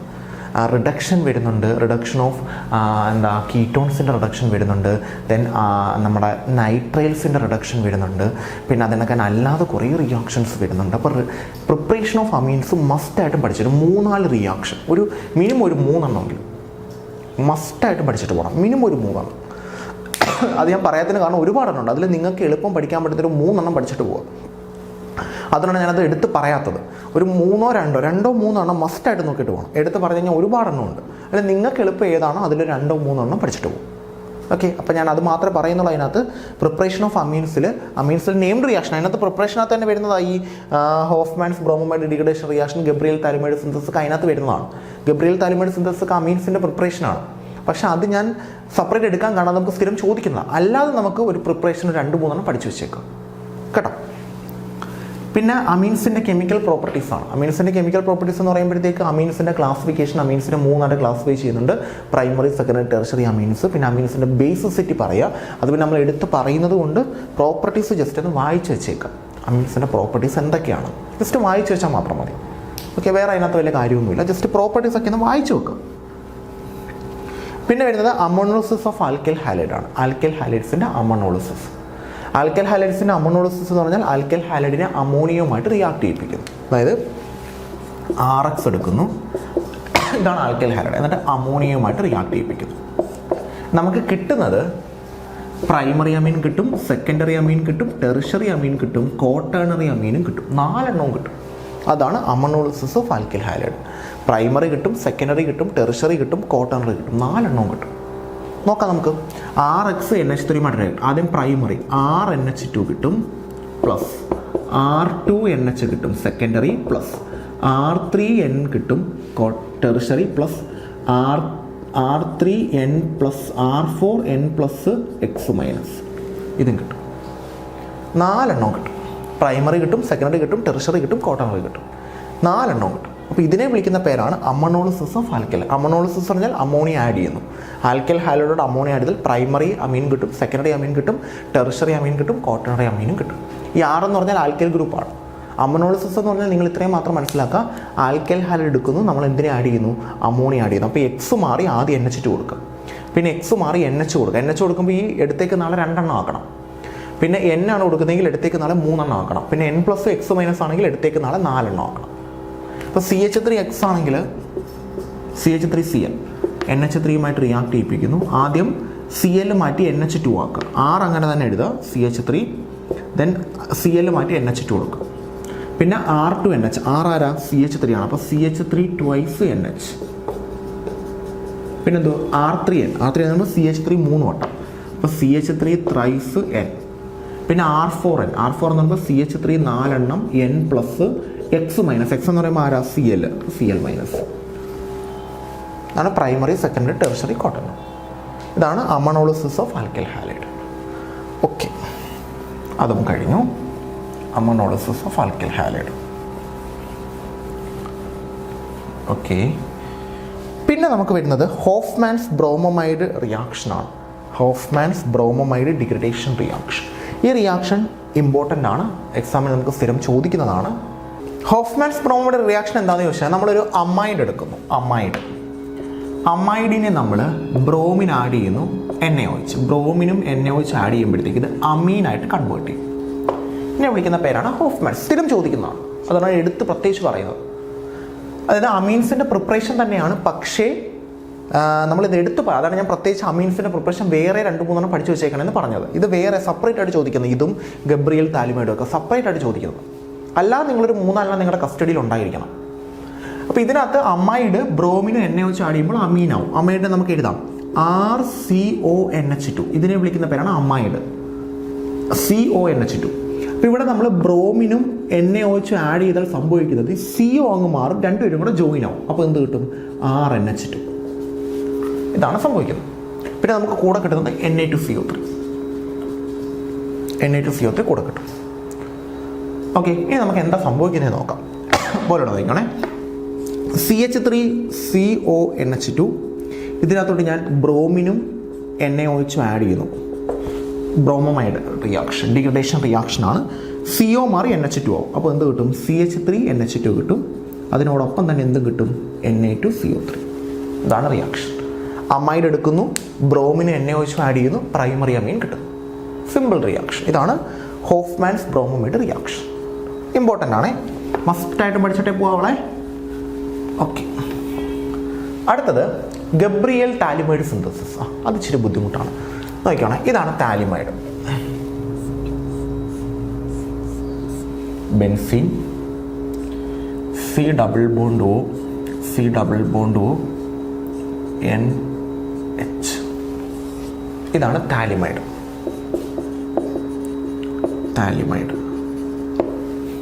ഇതിനകത്തു നിന്നാണ് നമ്മൾ ഗബ്രിയൽ താലിമൈഡ് റിയാക്ഷൻ സ്റ്റാർട്ട് ചെയ്യുന്നത്. ഇതിനകത്തോട്ട് ഞാൻ NaOH ആഡ് ചെയ്യും. ഇതിങ്ങനെ തന്നെ പഠിക്കുക, വേറൊരു കാര്യമില്ല. സ്ഥിരം ചോദിക്കുന്ന ഗബ്രിയൽ താലിമൈഡ് റിയാക്ഷൻ, വേറെ ഒരു കാര്യമില്ല.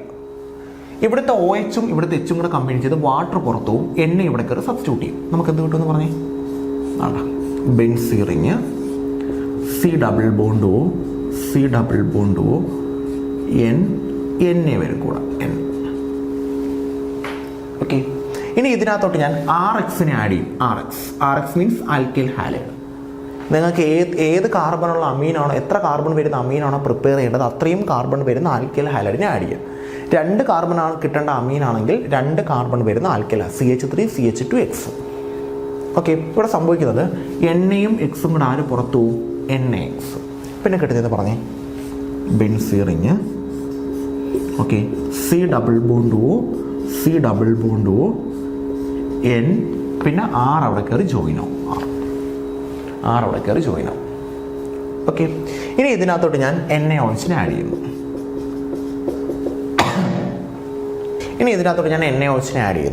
NaOHനെ ആഡ് ചെയ്യുമ്പോഴത്തേക്ക് ഇവിടെ സംഭവിക്കുന്നത്, ഇവിടെ NaOH എന്ന് പറയുമ്പോൾ ONA മൈനസും H+ഉം ആണ്. ഓക്കെ, ഇത്രയും ഒരു പോർഷനാവും. അപ്പം ഈ ബോണ്ട് ബ്രേക്ക് ചെയ്യും. ഈ ബോണ്ട് ഇവിടെ H വരും, ഇവിടെ ONA വരും, ഇവിടെ ONA വരും. അപ്പോൾ എന്തൊട്ട് പറഞ്ഞാൽ ആറും ഇത്രയും കൂടെ ചേർന്ന് RNH2. അതായത് അമീൻ കിട്ടി, അമീൻ. പിന്നെ എന്താ വരുന്നതെന്ന് പറഞ്ഞ് ബെൻസീറിങ് അല്ലേ, C double bond O, C double bond O, അതിൻ്റെ കൂടെ ആര്? ONA. ഇവിടെ ആര്? ONA. ഇതാണ് ഗബ്രിയൽ താലിമൈഡ് സിന്തസിസ്. ഈ സ്ഥിരം ചോദിക്കുന്ന അതും ഹോഫ്മാൻസ് ബ്രോമോമൈഡ് ഡിഗ്രഡേഷൻ റിയാക്ഷൻ. അതായത് താലിമൈഡ് എടുക്കുന്നു, NaOH പകരം KOH ആഡ് ചെയ്യാൻ കേട്ടോ. ചില ബുക്കിനകത്തൊക്കെ KOH കൊടുത്തിട്ടുണ്ട്. KOH ആഡ് ചെയ്യുമ്പോൾ ഇവിടെ നേരത്തെ കണക്കാണ് OH Hും കൂടെ കമ്പൈൻ ചെയ്യും, നേരത്തെ ഇവിടെ NA കയറി, NAക്ക് പകരം ആര് കയറും? ഇവിടെ K കയറും. ഇത്രയുള്ള വ്യത്യാസം. NAക്ക് പകരം K ആവും. പിന്നെ Kയും Xും കൂടെ പുറത്തും R ഇവിടെ കയറി സബ്സ്റ്റിറ്റ്യൂട്ട് ചെയ്യും. എന്നിട്ട് നമ്മൾ NaOH തിരിച്ചു കൊടുക്കുമ്പോഴത്തേക്ക് ബോണ്ട് ബ്രേക്ക് ചെയ്ത് നമുക്ക് പ്രൈമറി അമീൻ തിരിച്ചു കിട്ടും. ഇതാണ് ഗബ്രിയൽ താലിമൈഡ് സിന്തസിസ്. ഓക്കെ, ഇനി അടുത്തത് ഒരു ടെസ്റ്റാണ്. ടെസ്റ്റിൻ്റെ പേര് ഹിൻസൻബർഗ് ടെസ്റ്റ് എന്നാണ്. ടെസ്റ്റിൻ്റെ പേര് ഹിൻസൻബർഗ് ടെസ്റ്റ് എന്നാണ്. ഹിൻസൻബർഗ് ടെസ്റ്റ് നമ്മൾ യൂസ് ചെയ്യുന്നത് പ്രൈമറി, സെക്കൻഡറി, ടെർഷറി അമീൻസിനെ ഡിസ്റ്റിങ്വിഷ് ചെയ്യാനാണ്. അതായത് ഏത് പ്രൈമറി, ഏത് സെക്കൻഡറി, ഏത് ടെർഷറി എന്ന് കറക്റ്റായിട്ട് ഡിസ്റ്റിങ്വിഷ് ചെയ്യാൻ വേണ്ടിയിട്ട് നമ്മൾ യൂസ് ചെയ്യുന്ന ടെസ്റ്റാണ് ഹിൻസൻബർഗ് ടെസ്റ്റ്. ഞാൻ തൊട്ട് താഴെ ഐസോസൈനൈഡ് ടെസ്റ്റ് എന്ന് എഴുതിയിട്ടുണ്ട്. അത് പ്രൈമറിയെ മാത്രം തിരിച്ചറിയാൻ പറ്റും, സെക്കൻഡറിയോ ടെർഷറിയോ കണ്ടുപിടിക്കാൻ പറ്റത്തില്ല. അതായത് 3 തന്നു കഴിഞ്ഞാൽ അതിലേതാണ് പ്രൈമറി എന്ന് മാത്രം കണ്ടുപിടിക്കാൻ പറ്റും, മറ്റേത് 2 തമ്മിൽ തിരിച്ചറിയാൻ പറ്റത്തില്ല. അതിലേത് സെക്കൻഡറി, ടെർഷറി എന്ന് പറഞ്ഞു തരാൻ പറ്റത്തില്ല. എന്നാൽ ഹിൻസൻബർഗ് ടെസ്റ്റിന് 3 വെച്ച് കഴിഞ്ഞാൽ 3ലും ഏതൊക്കെയാണെന്ന് കറക്റ്റായിട്ട് പറഞ്ഞു തരാൻ പറ്റും. ഏത് പ്രൈമറി, ഏത് സെക്കൻഡറി, ഏത് ടെർഷറി എന്ന് കറക്റ്റായിട്ട് പറയാൻ പറ്റും. എന്നാൽ ഐസോസൈനൈഡ് ടെസ്റ്റിൽ അങ്ങനെയല്ല, അല്ലെങ്കിൽ കാർബൈലമൈൻ ടെസ്റ്റിൽ അങ്ങനെയല്ല. 3 വെച്ചേക്കുന്നു, ഒന്ന് പ്രൈമറി, ഒന്ന് സെക്കൻഡറി, ഒന്ന് ടെർഷറി. ഇതിലേതാണ് പ്രൈമറി എന്ന് കറക്റ്റായിട്ട് പറഞ്ഞു തരാൻ പറ്റും, മറ്റേത് 2ൽ ഏത് സെക്കൻഡറി, ടെർഷറി എന്ന് പറയാൻ പറ്റത്തില്ല. ആദ്യം ഞാൻ ഹിൻസൻബർഗ് ടെസ്റ്റ് പറയാം. ഹിൻസൻബർഗ് ടെസ്റ്റിൽ നമ്മൾ എടുക്കുന്ന റിയേജന്റ് ബെൻസീൻ സൾഫണൈൽ ക്ലോറൈഡ് ആണ്. എന്ന് പറഞ്ഞു കഴിഞ്ഞാൽ ബെൻസീൻ സൾഫണൈൽ, S+O+C, ഇതാണ് ബെൻസീൻ സൾഫണൈൽ ക്ലോറൈഡ്, SO2Cl. ഇതാണ് നമ്മുടെ റിയേജന്റ്. ഇത് നമ്മൾ പ്രൈമറിക്കകത്തോട്ട് ആഡ് ചെയ്ത് കഴിഞ്ഞാൽ നമുക്ക് പ്രോഡക്റ്റ് കിട്ടും. പ്രോഡക്റ്റ് N-ആൽക്കൈൽ സൾഫണമൈഡാണ്, സോളുബിൾ ഇൻ ആൽക്കലി. ആൽക്കലിയിൽ സോളുബിൾ ആയിരിക്കും. സെക്കൻഡറിയുമായിട്ട് റിയാക്ട് ചെയ്താൽ നമുക്ക് പ്രോഡക്റ്റ് കിട്ടും. അത് NN ഡൈ ആൽക്കൈൽ സൾഫണമൈഡ് ആയിരിക്കും. പക്ഷേ അത് ഇൻസോളുബിൾ ഇൻ ആൽക്കലി ആയിരിക്കും, ആൽക്കലിയിൽ ഡിസോൾവ് ചെയ്യില്ല. ടെർഷറി ആണെങ്കിൽ ഇയാളുമായിട്ട് നോ റിയാക്ഷൻ നടത്തത്തില്ല. അപ്പോൾ എങ്ങനെയാണ് ഹിൻസൻബർഗ് ടെസ്റ്റ് വഴി പ്രൈമറി, സെക്കൻഡറി, ടെർഷറി അമീൻസിനെ ഡിസ്റ്റിങ്വിഷ് ചെയ്യുന്നത്? അതിനകത്തോട്ട് എന്താ റിയേജന്റ്? ബെൻസീൻ സൾഫണൈൽ ക്ലോറൈഡ് ആണ് ഹിൻസൻബർഗ് ടെസ്റ്റിൽ നമ്മൾ യൂസ് ചെയ്യുന്ന റിയേജന്റ്. പ്രൈമറിലോട്ട് എടുത്താൽ നമുക്ക് പ്രോഡക്റ്റ് കിട്ടും, അതിനെ ആൽക്കലിക്കകത്ത് നമുക്ക് ഡിസോൾവ് ചെയ്യിപ്പിക്കാൻ പറ്റും. സെക്കൻഡറി നമുക്ക് പ്രൊഡക്റ്റ് തരും, പക്ഷേ ആൽക്കലിയിലിട്ടാൽ ഡിസോൾവ് ആകില്ല, ടെർഷറി റിയാക്ട് ചെയ്യത്തില്ല. അപ്പോൾ നമ്മൾ 3 ബീക്കർ എടുത്തിട്ട് ഒന്ന് primary, secondary, tertiary, benzene sulphonyl chloride 3 add ചെയ്യുന്നു. ഏത് ബീക്കറിലാണോ റിയാക്ഷൻ നടക്കാത്തത് അത് ടെർഷറി. ഏതിലാണോ നടക്കുന്നത്, ബാക്കി 2ലും നടക്കുമല്ലോ, ആ നടക്കുന്ന 2ലോട്ടും ആൽക്കലി ഒഴിച്ചു കൊടുക്കുക. ഏതിലാണോ പ്രസിപ്പിറ്റേറ്റ് ആൽക്കലി ഒഴിക്കുമ്പോൾ ഇല്ലാതാവുന്നത് അത് പ്രൈമറി, ഇല്ലാതാവാത്തത് സെക്കൻഡറി. ഇതാണ് ഹിൻസൻബർഗ് ടെസ്റ്റ്. ഇനി ഐസോസൈനൈഡ് ടെസ്റ്റിൽ നമുക്ക് പ്രൈമറിയെ മാത്രമേ തിരിച്ചറിയാൻ പറ്റൂ, സെക്കൻഡറി, ടെർഷറി അവർ തിരിച്ചറിച്ച് തരത്തില്ല. പ്രൈമറി ഏതാണെന്ന് കണ്ടുപിടിച്ച് തരും, പക്ഷേ സെക്കൻഡറി, ടെർഷറി തിരിച്ചറിയാൻ പറ്റത്തില്ല. അവിടെ നമ്മൾ എടുക്കുന്നത് അമീൻ എടുത്തിട്ട്, പ്രൈമറി അമീൻ എടുത്തിട്ട് നമ്മൾ സയനൈഡുമായിട്ട് NCയുമായിട്ട്, ഇപ്പോൾ KCNO NaCNO അതിലേതെങ്കിലുമായിട്ട് റിയാക്ട് ചെയ്യുമ്പോൾ നമുക്ക് കിട്ടുന്നത് CH3NC ഐസോസൈനൈഡ് കിട്ടും. ഐസോസൈനൈഡ് ഫൗൾ സ്മെല്ലാണ്, ഒരു പ്രത്യേക സ്മെല്ലാണ്. അപ്പോൾ നമ്മളൊരു ബീക്കർ എടുത്തിട്ട് ഇപ്പോൾ KCN സയനൈഡ് വരണമെന്നുള്ളത്, ഇപ്പോൾ നമ്മൾ കോമൺ ആയിട്ട് എടുക്കുന്ന CHCl3NaOH എന്നായിരിക്കും നിങ്ങൾ പഠിച്ചേക്കുന്നത് കേട്ടോ. CHCl3NaOH എന്നായിരിക്കും നിങ്ങൾ പഠിച്ചേക്കുന്നത്. അപ്പം നമ്മൾ പ്രൈമറി അമീൻ, സെക്കൻഡറി അമീൻ, ടെർഷറി അമീൻ 3 എടുത്തിട്ട് നമ്മൾ CHCl3NaOH ആദ്യത്തിനകത്ത് എടുക്കുന്നു, രണ്ടാമത്തിനകത്ത് എടുക്കുന്നു, മൂന്നിലിട്ട് കൊടുക്കുന്നു. ഏതിനകത്ത് നിന്നാണോ ഫൗൾ സ്മെല്ല് വരുന്നത് അത് പ്രൈമറി ആയിരിക്കും. മറ്റേത് 2ഉം സെക്കൻഡറിയും ടെർഷറിയും അത് 2ഉം റിയാക്ട് ചെയ്യത്തില്ല. ഇതാണ് ഐസോസൈനൈഡ് ടെസ്റ്റ് അല്ലെങ്കിൽ കാർബൈലമൈൻ ടെസ്റ്റ്. ഹിൻസൻബർഗ് പ്രത്യേകം ശ്രദ്ധിച്ചോളാം, പ്രൈമറിയെ മാത്രം മനസ്സിലാക്കിയാൽ മതിയെങ്കിൽ ഐസോസൈനൈഡ് ടെസ്റ്റ് യൂസ് ചെയ്താൽ മതി, CHCl3NaOH. എന്നാൽ പ്രൈമറി, സെക്കൻഡറി, ടെർഷറി ഡിസ്റ്റിങ്വിഷ് ചെയ്യണമെങ്കിൽ Hinsberg test, benzene sulphonyl chloride ചെയ്യാം. ഓക്കെ, സോ അത് 2ആയി. ഗബ്രിയൽ താലിമൈഡ് സിന്തസിസ് ആയി, അമണോളിസിസ് ഓഫ് ആൽക്കീൻസ് എല്ലാം ഇമ്പോർട്ടൻ്റ് ആണ്. ആൽക്കൽ ഹാലൈഡിൻ്റെ ammonolysis, Hinsberg test, isocyanide test. പിന്നെ വരുന്നത് ബേസിസിറ്റിയാണ്. ബേസിസിറ്റി എന്ന് പറയുമ്പോഴത്തേക്ക് അമീൻസിൻ്റെ ബേസിസിറ്റി വരുന്നത് ടെർഷറി അമീൻസ് ആണ് മോർ ബേസിക്, പിന്നെ സെക്കൻഡറി, പിന്നെ പ്രൈമറി. അതായത് R3N, Nൻ്റെ കൂടെ H ഇല്ല എന്നുണ്ടെങ്കിൽ അവരാണ് ഏറ്റവും ബേസിക്. പിന്നെ Nൻ്റെ കൂടെ ഒരു H വരുന്ന ആൾ പിന്നെ എന്നിൻ്റെ കൂടെ 2H വരുന്ന ആൾക്കാർ. ഇങ്ങനെ അങ്ങ് പഠിച്ചു വെച്ചേക്കുക. എണ്ണിനകത്ത് ഹൈഡ്രജൻ ഇല്ലാത്ത ആൾക്കാരാണ് ഏറ്റവും ബേസിക്. പിന്നെ എണ്ണിനകത്ത് 1 ഹൈഡ്രജൻ വരുന്ന ആൾ, പിന്നെ എണ്ണിനകത്ത് 2 ഹൈഡ്രജൻ വരുന്ന ആൾക്കാർ. ഓക്കെ, ഇവരെ കാട്ടിയും ബേസിസിറ്റി കുറവായിരിക്കും ബെൻസീനകത്ത് NH2 വന്നാൽ. അതായത് 3 ഹൈഡ്രജൻ ഇല്ലാത്ത നൈട്രജൻ വരുന്ന ആളാണ് ഏറ്റവും ബേസിക്. പിന്നെ 1 ഹൈഡ്രജൻ വരുന്ന ആൾ, പിന്നെ 2 ഹൈഡ്രജൻ വരുന്ന ആൾ. അതിനെക്കാട്ടിയും കുറവായിരിക്കും 2 ഹൈഡ്രജൻ വരുന്നത് ഏത് റിങ്ങിലാണെങ്കിൽ, ബെൻസീൻ റിങ്ങിലാണെങ്കിൽ. ഇതാണ് ഓർഡർ. കാരണം ഇവിടെ +I എഫക്റ്റ് ഉണ്ട്, അതുകൊണ്ട് നൈട്രജൻ ഇലക്ട്രോണിൻ്റെ എമൗണ്ട് കൂടും, അപ്പോൾ കൂടുതൽ കൊടുക്കാൻ പറ്റും. ഇവിടെ 2 +I എഫക്റ്റ്, ഇവിടെ ഒരു +I എഫക്റ്റ്. ഇവിടെ റെഫറൻസ് വഴി ഇലക്ട്രോണിനെ കൊടുക്കാൻ പറ്റത്തില്ല, അതുകൊണ്ട് അതിനായിരിക്കും ഏറ്റവും ബേസിസിറ്റി കുറവ്. ഇതൊന്ന് പഠിച്ചു വെച്ചേക്കാം. ഇത്രയാണ് നമുക്ക് അമീൻസിൽ വരുന്നത്. ഇത്രയും കാര്യങ്ങൾ മാത്രം പഠിച്ചിട്ട് പോയാൽ മതി. നിങ്ങൾ തന്നെ എക്സാമിന് പോയി നോക്കിയിട്ട് വാ, അപ്പോൾ തന്നെ നിങ്ങൾക്ക് മനസ്സിലാവും. ഇത്രേ ചോദിക്കത്തുള്ളൂ. പിന്നെ ബയോമോളിക്യൂൾസ് ആണ്. ബയോമോളിക്യൂൾസിൽ ഒളിഗോസാക്കറൈഡ്, പോളിസാക്കറൈഡ്, അതായത് കാർബോഹൈഡ്രേറ്റ്സിനെ നമ്മൾ ഹൈഡ്രോളിസിന്റെ ബേസിൽ 3 ആയിട്ട് ക്ലാസിഫൈ ചെയ്യുന്നുണ്ട്. ഏതൊക്കെയാ? മോണോസാക്കറൈഡ് അല്ലേ, then oligosaccharide, then polysaccharide.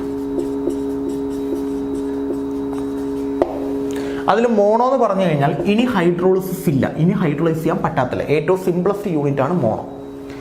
Oligo എന്ന് പറയുമ്പോൾ ഇനി ഹൈഡ്രോളൈസ് ചെയ്താൽ 2 മുതൽ 10 വരെ മോണോസാക്കറൈഡ്സിനെ തരും. അതാണ് ഒളിഗോ. ഒളിഗോയ്ക്ക് എക്സാമ്പിൾ പഠിച്ചു വെച്ചേക്കുക. സൂക്രോസ്, ലാക്ടോസ്, മാൾട്ടോസ്, ഇതെല്ലാം ഒളിഗോയ്ക്ക് എക്സാമ്പിളാണ്. 2 മുതൽ 10 വരെ ഇതെല്ലാം 2 എണ്ണം വീതം തരുന്ന ആൾക്കാരാണ്. പിന്നെ വരുന്നതെന്ന് പറയുന്നത് പോളിസാക്കറൈഡ് ആണ്. പോളിസാക്കറൈഡ് എന്ന് പറഞ്ഞാൽ 10ൽ കൂടുതൽ മോണോസാക്കറൈഡ്സിനെ തരും. 10ൽ കൂടുതൽ മോണോസാക്കറൈഡ്സിനെ തരുന്ന ആൾക്കാരെ വിളിക്കുന്ന പേരാണ് പോളിസാക്കറൈഡ്. അതിന് എക്സാമ്പിൾ വരുന്നതാണ് ഗ്ലൂക്കോസ്, സ്റ്റാർച്ച്, പിന്നെ സെല്ലുലോസ്. ഗ്ലൂക്കോസ് അല്ല, ഗ്ലൈക്കോജൻ, സ്റ്റാർച്ച്, സെല്ലുലോസ്. എക്സാമ്പിൾ പഠിച്ചു വെച്ചേക്കും, ഇമ്പോർട്ടൻ്റ് ആണ്. പിന്നെ നെക്സ്റ്റ് വരുന്നതെന്ന് പറയുന്നത് ഗ്ലൂക്കോസിൻ്റെയും ഫ്രക്ടോസിൻ്റെയും സ്ട്രക്ചർ. ആ സൈക്ലിക് സ്ട്രക്ചർ ഇല്ലേ ഗ്ലൂക്കോസിൻ്റെ സ്ട്രക്ചർ എങ്ങനെയാണ് വരുന്നത്? CHO അല്ലേ, CHOH, COH, CHOH, then CH2OH. വിളിക്കുന്ന പേര് alpha D glucose, D+ glucose. ഇനി ഫ്രക്ടോസ് ആകുമ്പോഴത്തേക്ക് CH2OH, C double bond O, COH, CHOH, then CH2OH. ഇതിനെ വിളിക്കുന്ന പേര് D- ഫ്രക്ടോസ്. ഇനി ഇതിൻ്റെ സൈക്ലിക് ഫോം ഉണ്ട്, മറ്റേ ഇങ്ങനെ റിങ് വരച്ചത്, ഇങ്ങനെ ആൽഫ ഫോം അല്ലേ. ഇതാണ് ഇതിന് വേറൊരു ഫോം ഉണ്ട്, ബീറ്റ ഫോം. ഇവിടെ OH ഈ സൈഡിൽ വന്നാൽ ആൽഫ ഫോം, OH ഇവിടെ വന്നാൽ ബീറ്റ ഫോം. ബാക്കിയെല്ലാം കറക്റ്റ്. ഇവരെ ആനോമർ എന്ന് നമ്മൾ വിളിക്കാറുണ്ട്, ആൽഫയും ബീറ്റയും. പഠിച്ചു വെച്ചോണേ. ഇതിനും സ്ട്രക്ചർ ഉണ്ട്, നിങ്ങൾ പഠിച്ചതാണ്.